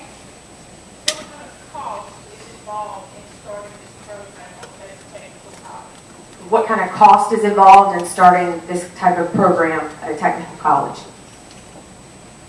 See the guy with the non-fancy presentation. Boy, what did it cost to put Screen Gems together? It's expensive. There is some cost involved. We right now, to date, probably $500,000, and we have another $4 million to spend before we probably put this whole thing together. But that's in its original stages. We might find out we need more. I don't know. We also are moving into, we didn't talk about this, post-production is a big need as well. We have to start training, and I want to jump ahead before post-production becomes a real issue, because I know that's coming up in the legislature for possibly amendments to the tax credit or something. I want to jump ahead and start doing that. So we're already working on that. We've been approached by the gaming groups as well as animation, have seen what we're doing for the film industry. They've approached us to do the same for their industries. So this is an ongoing process, and it depends on how much the individual college wants to do. If you don't have a big post-production, in your area, then maybe that's not something you want to do. We were talking Piedmont. Who's here from Piedmont College? They've got a great broadcasting lab there. I don't know if anybody else seen it. If you need to go see it. And their instructor is phenomenal. We're not going to reduplicate that. Does that make sense? I mean, they've got that. So students that want that kind of training, that's a great place for them to go. So not every college, is going to take it. Only the ones where it really fits the model of the industry that's in their area. Okay. My question from a work-based learning standpoint is, do you all offer anything that maybe internships, summer opportunities for kids that will be willing to maybe travel, because where I'm located is not close to where any of you all, but I may have students who may be interested in doing it during the summer. Yeah, the question was about internships, and if you don't happen to live near a studio, that you brought up an important point. Chris, do you want to? We talk about internships. It's different in the business with just what they're trying to work on and help. You have like 5,000 internships available, right?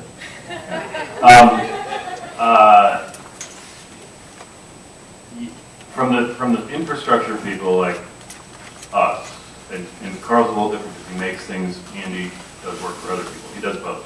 He's more like Tyler Perry. Yeah, I mean, a little smaller, but easier to talk to. So from so I've got 35 employees right at the mall, and well, now the malls are getting into the studio business. If you don't know what to do with your property, if you've got anything, just announce the world's largest film studio, and you'll be on the front page of the AJC. Okay?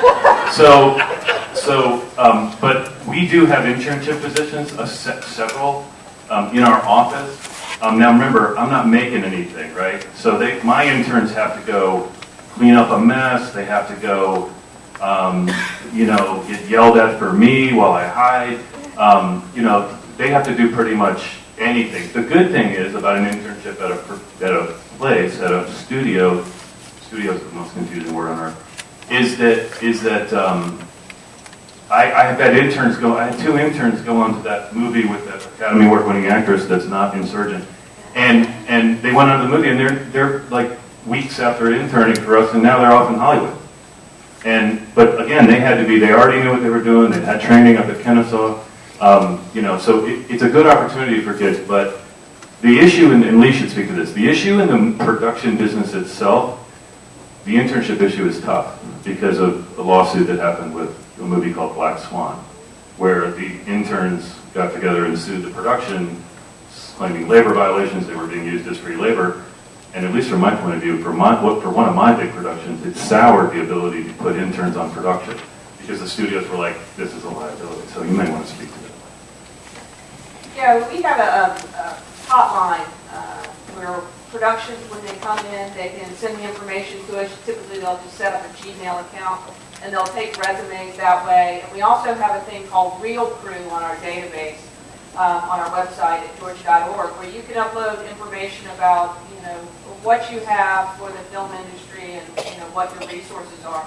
And that's all free. But the problem is, like Chris said, there aren't a lot of internships. And in the past, when we have gotten free labor things to put up on our website, we would do it and say, they're looking for free extras and stuff like that. And then an article came out about it being a minimum wage violation, which we never really thought about. But some fire came down on that, and so we don't do that anymore either. Mostly, it really is PAs, and PAs would be internships, but they're still going to pay you. But a lot of times we get people and they say, I want to work Tuesday morning and then I'm available. That doesn't work for a film crew. If you're working on a film, you're going to be there all day, every day for the entirety of the project. So unless you have people that can really take some time and devote it to, working in the industry, and it's the best experience as far as letting them figure out what course they want to be in. I would say even before you start your coursework at one of these schools, to go ahead and PA on one of the shows that are here in Georgia and figure out what department you want to go into, because that's really going to open your eyes as to what you want to do and what you really don't want to do. Yeah, that's a great point. It's literally like, it's the joke. If you don't come in Saturday, don't bother coming in Sunday. I mean, that's the work ethic on the shows. And I've had interns struggle with school versus going on the show. And I'm old-fashioned in that, like, finish school, okay? Because who knows? We don't know how long this is going to last. You know, our company has studios in Wilmington, North Carolina. North Carolina just crushed the credit. We're being half, maybe 2/3 in North Carolina. You know, get the education, even if it's in this business, get it. And so I urge people to no one can take someone on Tuesday and Thursday, and it's not just answering calls. So get the education, then figure it out, or do it before you get the education. Lisa. We ran into the same situation, and it was tough for us because our PAs, if they were interns, we had to pay them minimum wage, and that didn't work for our budgets because of the overtime.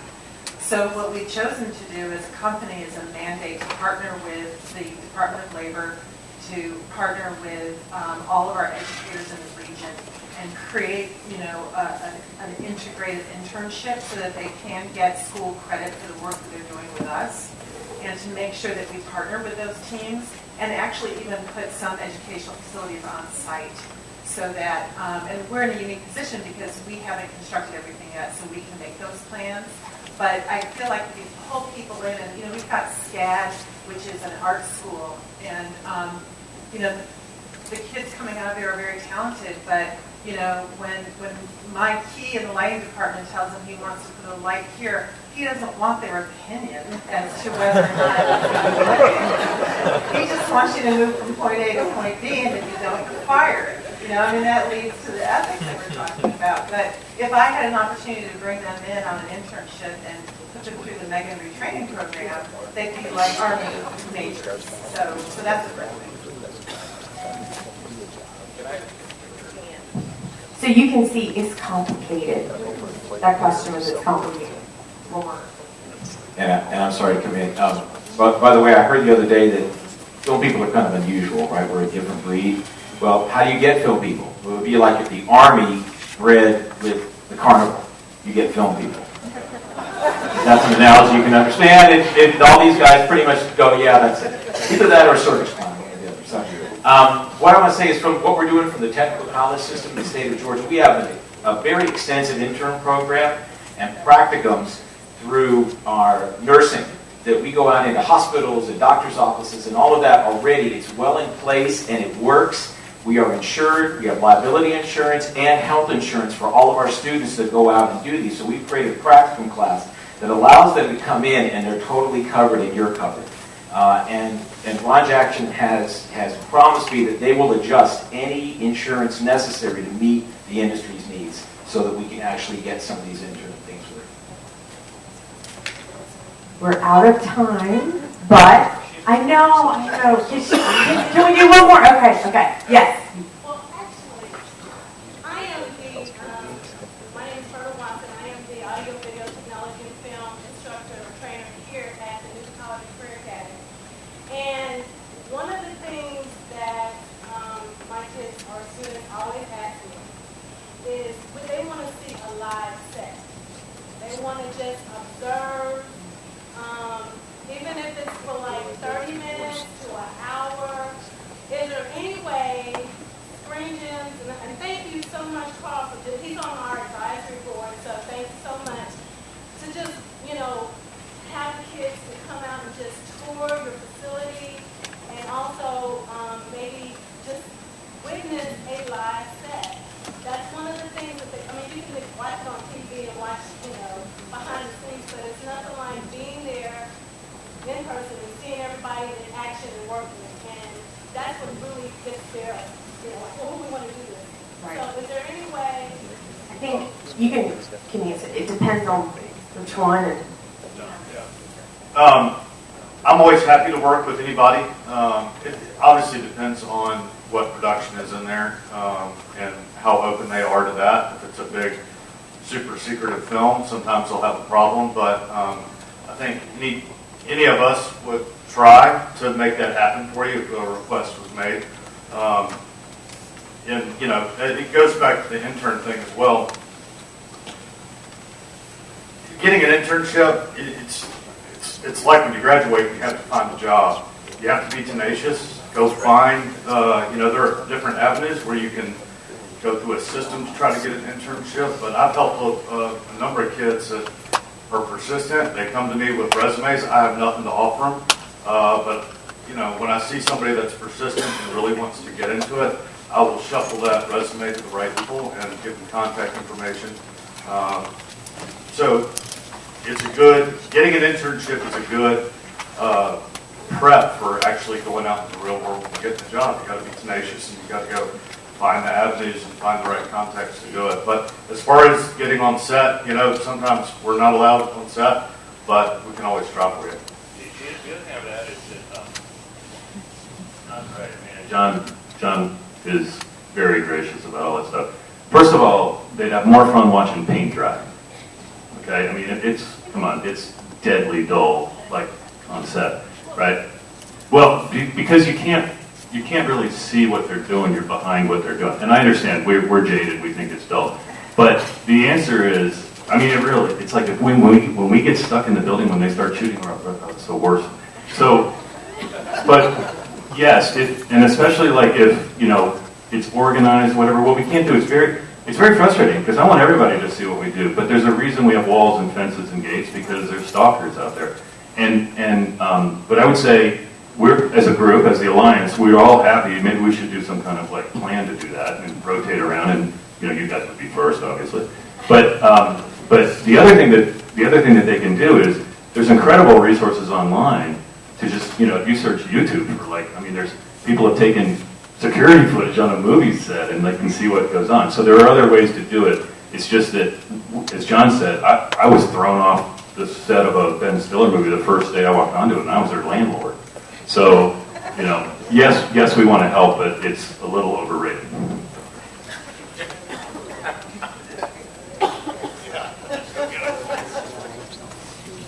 So I want to thank all of you for being here, and you know, these are the members of the Georgia Studio and Infrastructure Alliance. They are the ones that want to be a resource to you guys, and they have been working with Scott, you know, to develop this curriculum. So they're going to be around, you know, during the break for a few minutes. If you had a question you didn't get a chance to answer, I'd like to thank Lee Thomas. Thank you so much for being here. We appreciate you so much. And I'll turn it back over to you. Thank you, guys. They'll be here for the break. Just to let you know, when you go outside here, if you go to the right where the lounge is, there's drinks and coffee. To the right of the lounge are the restrooms, and also right outside the store here to your right, there's a little snack area set up as well. So please make yourself welcome and enjoy. Be back in about 10 to 15 minutes, and we'll make an announcement out there to gather everyone back. Thank you. Just told me. I can show them when you're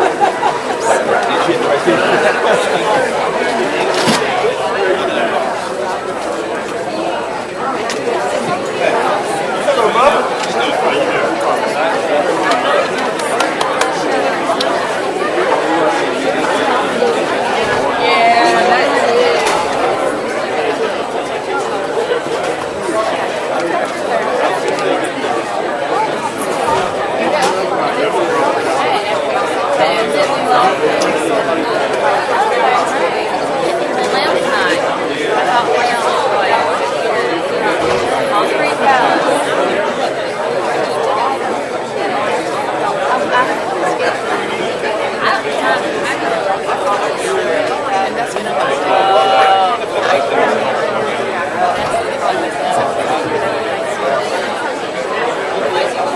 Hey guys, while you're taking your break, we had a good question.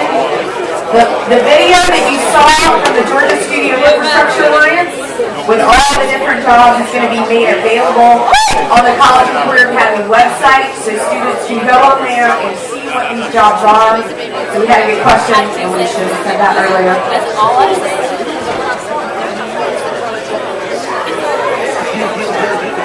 It's hilarious.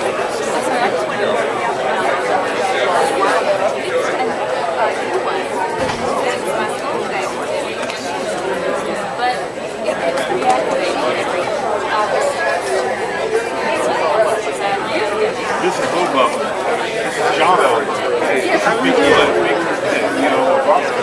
Oh, okay, great. Just had one of your teachers come visit the school the other day for Donaldson. Yeah. I used to work there years ago.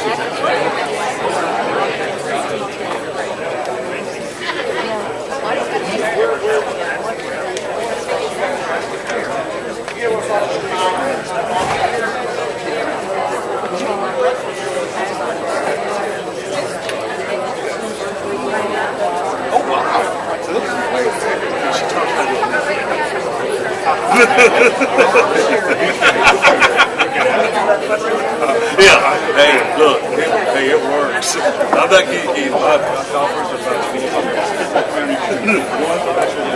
Hey, I want you to come meet somebody.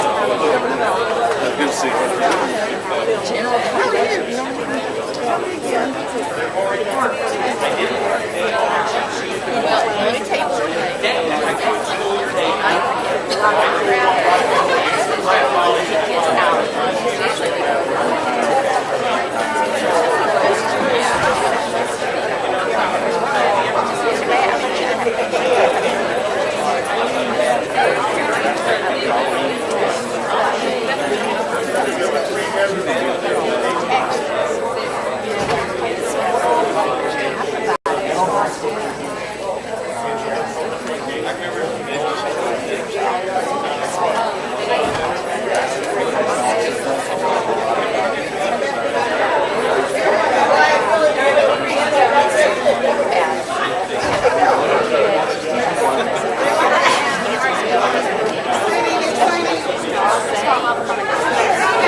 Right.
This is my younger brother, John. Hello. John, How are you, John? John Ellenberg. Nice You to got meet the right to get the look. Wait, well, how's it work? No. I take it away. I just try to take it out. Oh, do you?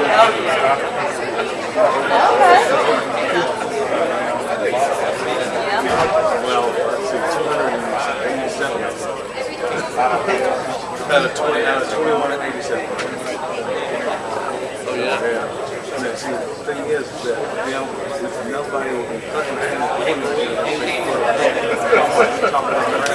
I can see the band of zeros now. Everything, have you ever noticed things that greener and brighter when you're around? That's true. That's no doubt. The light We were shines learning about better. last night. You done it too? Yeah. How would you meet Go Bubba? Okay. Good to meet you, sir.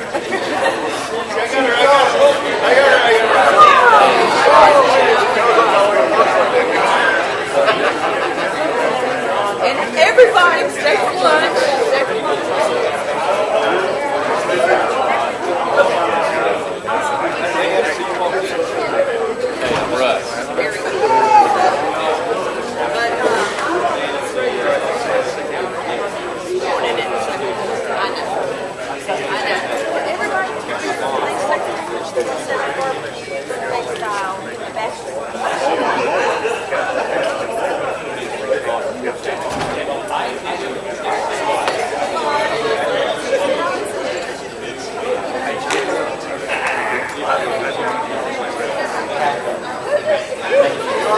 That's what I do.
Good morning. If you'll please make your way back to your seats in the interest of time. I know I've already heard some folks that they have to make sure that they get on the road in time to make sure they get back to the mountains because they're afraid it may snow. That's what they're telling me. I don't know. I don't believe it. I think they just want to take an early Friday, don't you?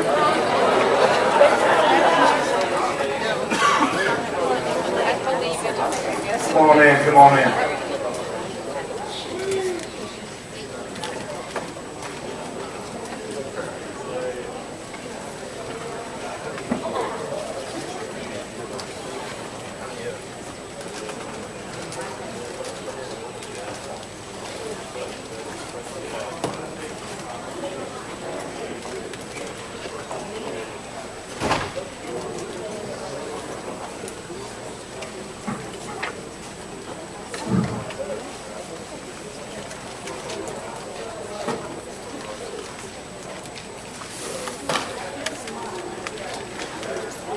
I am very excited to share with you one of the things that really sets us apart is we have an entrepreneur business incubator. And one of the things that when I first took this job, I don't know how many people know, but I just took this job. My first day was August 25th. So it is exciting to learn the new things that the Newton College and Career have to offer. One of the things when I started was this, they called it EBI. And I kept going, what is EBI? And then, it's like, they go, oh, the Entrepreneur Business Incubator. And I'm like, what exactly is that? I know that's something that a lot of people are interested in. And it is amazing to see these young people work and create their own businesses with the guidance of business owners. It's not about me, it's about our kids, and it's about the partnerships that we develop. So with that, I am very excited to introduce Mr. Jared Rutberg and two of our students. I'll let them do their introductions. Thank you. Well, I'm here? Okay. Thanks, Mr. Walker.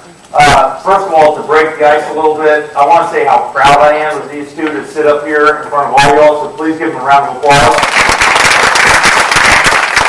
I know when I was 16 or 17, it would have been very nerve-wracking. They're up here very confidently doing it. Let me first introduce myself. I'm Jared Rutberg. I'm a small business owner here in Covington. I own a number of different businesses here, and I've actually been on the CTAE advisory board since its inception back in 2006. And I think one of the big things that separates our program versus other programs around the state, whether it's the CTAE, the Career Academy, and all the facets of it, including the business incubator program, is that we have a lot of community involvement from business owners. On our advisory board, we have about 30 different business owners from all facets, small business owners like myself, to hospital administrators, to people who work for different corporations, manufacturing facilities, et cetera. There's just a very good cross-section of people and nonprofits also. So all those people come together and try to go and say, hey, this is what we need in the community, and it's become a great proving ground for us as business owners. We've actually, I might just go off. All right, so hopefully it doesn't go on when I yell. But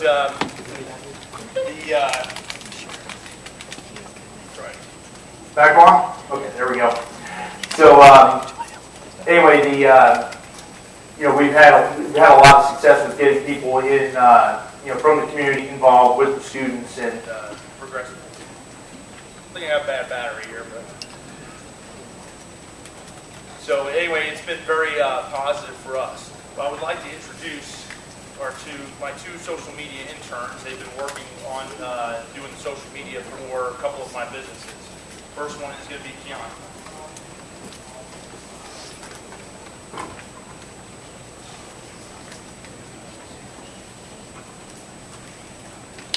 Go ahead.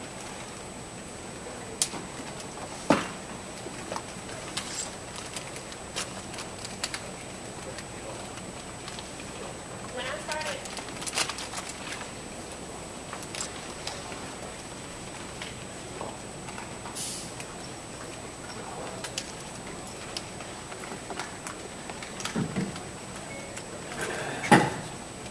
when I started the internship for Mr. Rutberg, I was very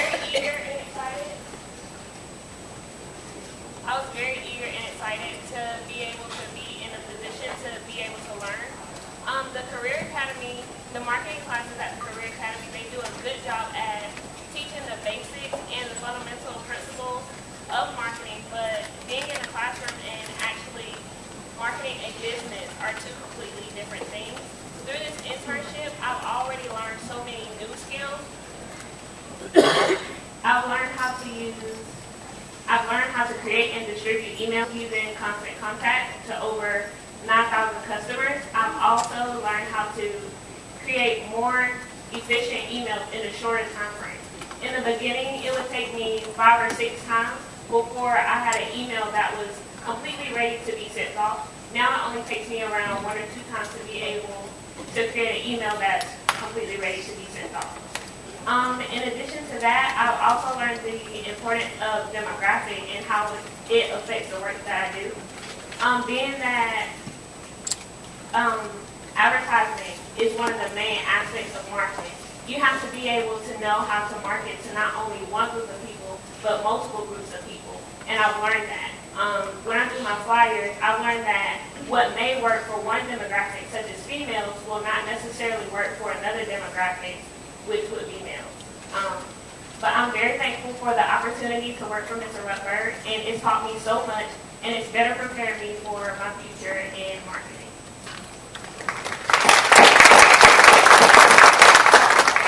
Good morning, I'm Allison Bentley. I'm also an intern for Mr. Rutberg. Ever since I started for Mr. Rutberg,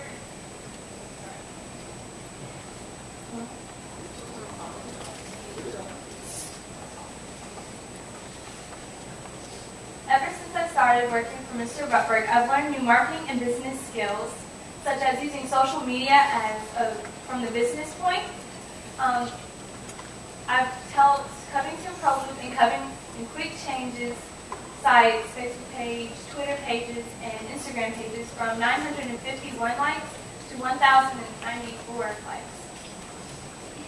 I send out daily updates on each platform for each site. And right now, for the next, excuse me guys, I'm so sorry for being so nervous. Doing good, you're doing good. But as I was saying, I send out daily updates for each site to just keep everybody posted. And right now, I'm doing updates for us. It's okay. What's this month's campaign that you're working on? Oh, this month's campaign, we're working on, this past month's campaign, actually. We've actually did selfie contest, and the selfie contest, basically, we told the customers to go to one of our shops, Quick Change or Covington Pro Loop, and take a picture with either with an employee or something just to prove that they were at the shop, and to go home and post it on the appropriate shops' sites, such as Facebook and hashtag selfie contest. And the winner was determined by the most likes, and they received a free oil change.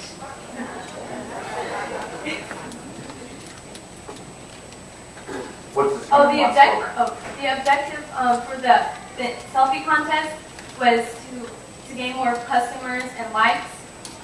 And from the average from this contest that we did, we had an average of 72 new likes and customers from this contest. It was a really good one.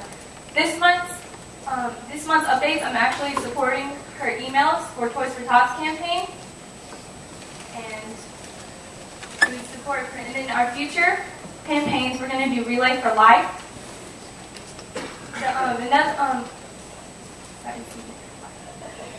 What's January's campaign going to be? January's campaign is going to still be for, we're going to actually redo the selfie contest again. Because this year, this selfie contest was actually a dry run to see how things went. And we're going to redo it again because we saw it was a success. So we're going to redo it again in January. And Really good. Now, Keandra, what are some of the things we're working on around Christmas time? Well, we're doing the Toys for Tots campaign, which is an organization run by the U.S. Marines, and we're encouraging our customers and people who may not even be our customers to donate toys, and then we give the toys to children in the community that are in need. We're also doing a Pennzoil rebate, which is a manufacturer's rebate. Well, let's see, we've got Relay for Life coming up. Yeah, we do have Relay for Life coming up. Parades. And the Christmas parade. I'm really excited about that. One thing I'd like to note is what's so impressive about them is being very aggressive, because they started off and some of the things they were working through learning how to use the platforms, because some of the platforms they've used them from a social standpoint, using Instagram and Twitter and Facebook socially to interact, and then to use them from a business end, there's a big difference with that, and they very aggressively basically broke down how to use the programs in a completely different manner, but then also looking at how to get some of the things you can pay to do marketing through Facebook and how to do those things. They've actually gone and also evaluated all of our sites and all of our online presence to see what needed to be corrected, and went out there and made the corrections on them. And I said I just bought actually this week a place called Game Time here in town. It's got batting cages and inflatables.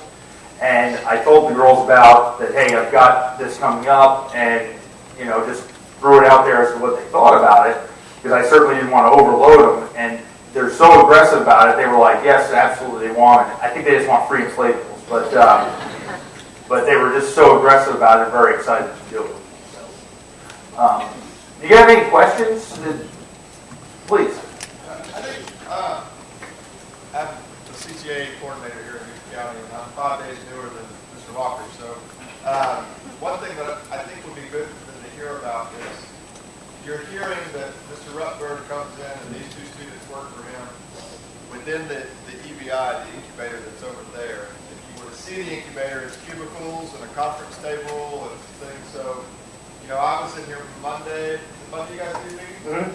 Yeah, Monday, and I couldn't really talk to Mr. Rutberg because he was in a meeting with our students, right? And so it was like, hey, I just wanted to say hello, but he was entrenched.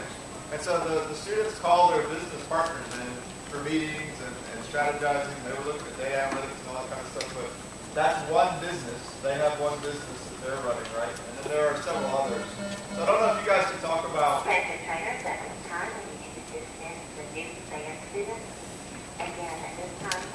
can talk about maybe not only the work you all do, but share sort of the EBI model and how other. Okay. I think you want to get that? Yeah.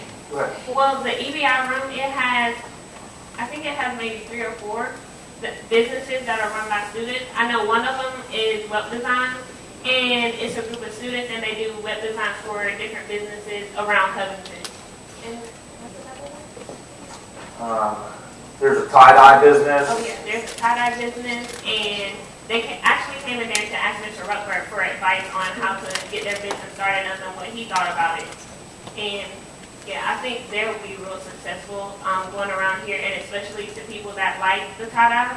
But I think the EBI room, it gives us an opportunity to showcase what we're able to do, and we're still in high school. So it gives us this experience that we need that we wouldn't get in college, but that we would have to get after college, after we've taken all the classes. So it puts us steps ahead of everybody else. Yeah, and I don't know if it's been mentioned, but there's a Shark Tank event. You all ever watch Shark Tank? Okay. I love that show. It's great. So we're doing a Shark Tank event that Ms. McGivney and Ms. Larry have been putting together. And so I actually get to be one of the judges on it, which I'm really looking forward to doing. It's going to be pretty exciting. But the students will have, a number of students are coming in with their businesses, and there's a panel of business owners like myself that will be in there evaluating them. And I believe there's a prize at the end of it that there was a donation made that the winner would go and distribute money to them to help their business out.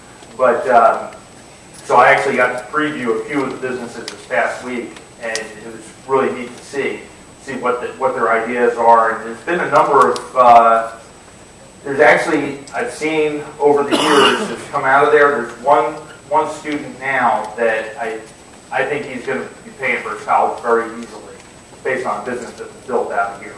And it's actually of remarketing shoes, like discontinued shoes. And he ran it out of the EBI in there, where he actually got shoes that were like last year's Air Jordans, and he would turn around and resell them at a lower price. And he had actually probably leveraged the fact that he was, a young student, that they were giving him a lot of the sneakers, and then he'd turn around and actually sell them and he started expanding that into shirts and other products as they got discontinued. He'd get those and resell them because people still buy Air Jordans last year's. They'll pay $100 for them instead of $200 for this year's. And he was one of several things, several programs I've seen that have been very successful that have come out of it. More questions? Well, the EPI goes through a selection process on there. As far as the interns go, I actually sat down with Ms. Fuller. I don't know, Ms. Fuller in here? No, she stepped out. Ms. Fuller, I had spoken with her about my needs for social media marketing, and she actually had selected 4 students. I interviewed them at the end of last year, and then actually, fell in love with these 2, and I said, can I get both of them? So, and they were very accommodating and helped me out with that. Another one. So who actually runs the EDI? Okay, and how is her position funded? I'm the workplace learning coordinator. Full time? She runs the workplace.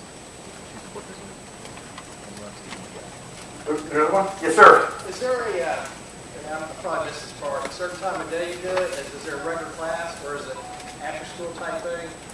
Oh, for them, well, we meet on Mondays. We kind of coordinate when their schedule works best for 2 of the, both of them can be in there. Actually, I bring them in lunch. They love it because I bring it in from Burrito Loco every week. And, but we meet and we go over things. They do work also. Some of it, you guys do some in the classroom, right? And then the other stuff at night or whatever works. But we kind of come back together and they throw bouncing ideas off me and see what they have. What about the class itself? You want to talk about your class? Hi, I'm Deborah Larry. I'm the EDI coordinator here at the New College and Career Academy. We have a combination of things going on with the incubator. These ladies are working through the incubator through their marketing class. However, depending on how their schedules are set up, I'm able to give them, some of them are my GAP students, youth apprenticeship, and then some of them are just in a class. So we have a plethora of different things going on. It all has to do with the student's schedule.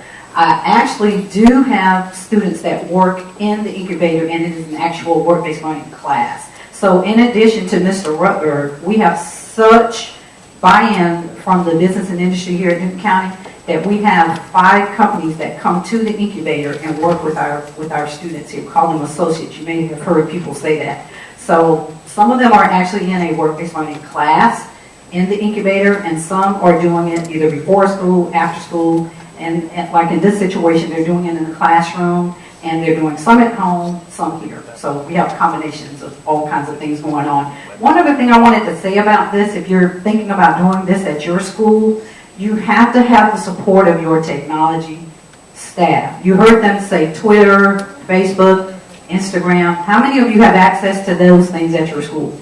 Okay, most of us don't, so we have to get all of that unblocked. So you also have to have the buy-in from the technology people in your county as well. And I think Allison had something to say, right? I just wanted to add just one thing about this internship that's helped me. You guys see how nervous I am? Before this internship, I could not even look Mr. Rutberg in the face. I have a really bad habit. He always gave one to me. I would twirl my hair. This internship not only helped me in just like professional skills, it's also helped me in business skills, and it's given me like a first-hand experience of what I'm going to experience out there. So I'm really thankful for this internship.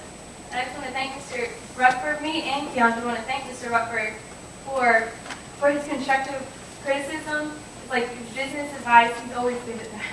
His business skills helped us in the marketing field, and I just want to thank him and thank for this internship. And thank you.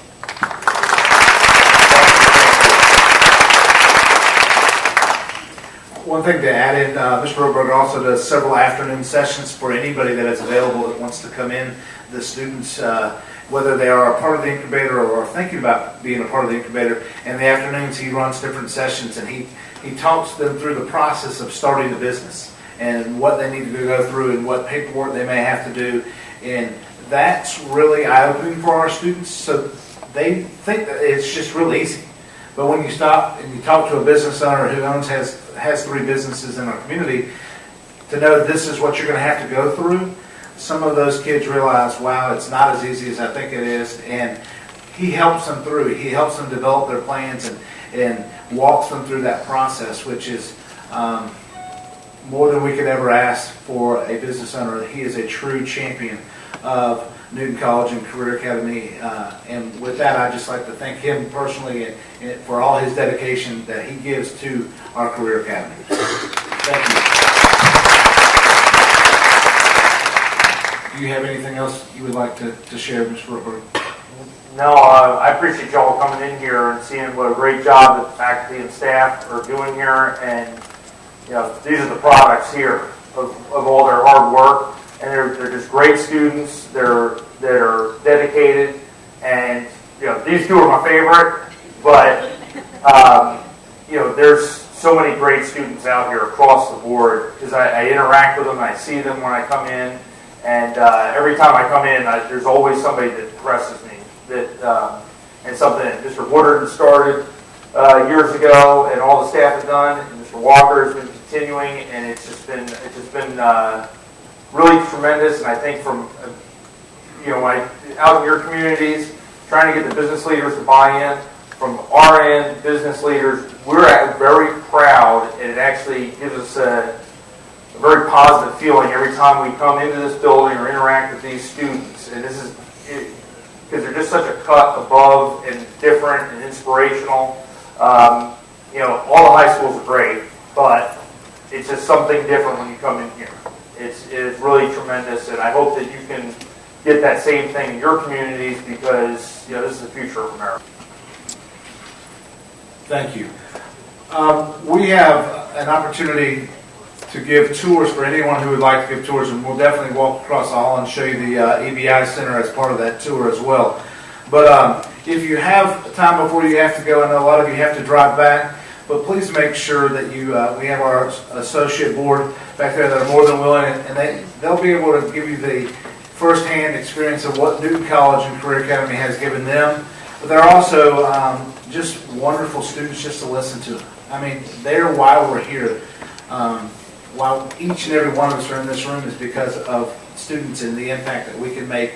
And it's really, sometimes it's great because they're the ones that make my day so much better. And realize and reinforce we are doing the right thing with the Georgia Career Academies. Want to make sure that everybody knows the schedule, so I'm going to bring up Jenny Williams to share with the final details. Thanks, Chad.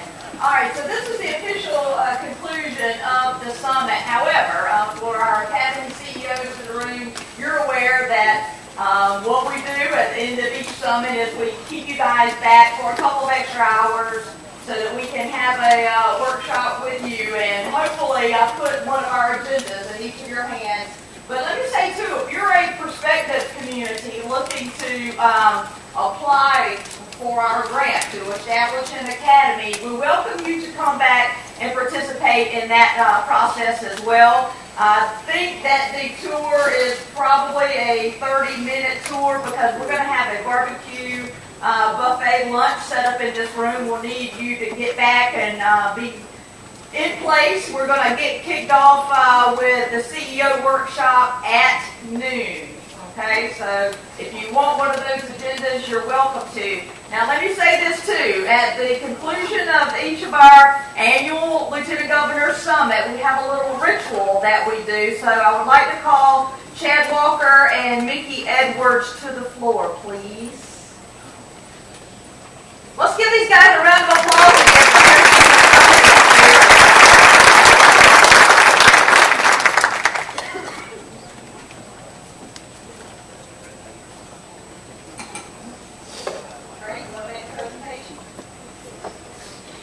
When we first started the Lieutenant Governor Summit for Education, we in Floyd County hosted it for the first 2 years in somehow or another, as the host and the person that was planning this, I acquired the name the Wedding Planner. It has become tradition that we give an annual award and recognize with great sincerity those people who have planned and hosted us this year. And we spare no expense. We have a huge budget. So we would like to, this time, we would like to honor Mickey and Chad and say thank you so much from the bottom of our hearts for being the wedding planners this year and for hosting us. So please join me in giving them a hand as we present these lovely bouquets.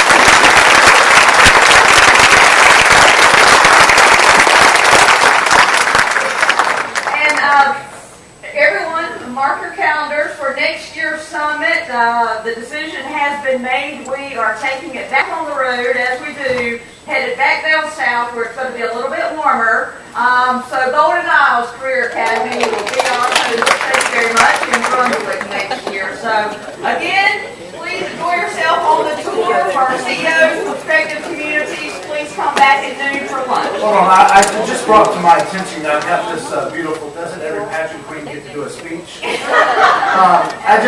I just want to make sure that everybody knows that I think somebody celebrated a birthday this week. So I do believe that we all should sing happy birthday to Miss Jenny Williams because it was her birthday this week and she had to go through this whole.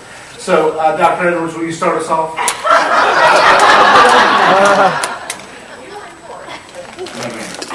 Happy birthday to you. Happy birthday to you. Happy birthday to you. Yeah, that's pretty rough. Happy birthday to you. I'd like to thank again our summit sponsors, AmeriGroup, Peach State Health Plans, Georgia Apartment Industry Education Foundation, and Georgia Association of Career Agricultural and Technical Education. Please go and see the building. Our building is awesome. Our students are even better. So enjoy.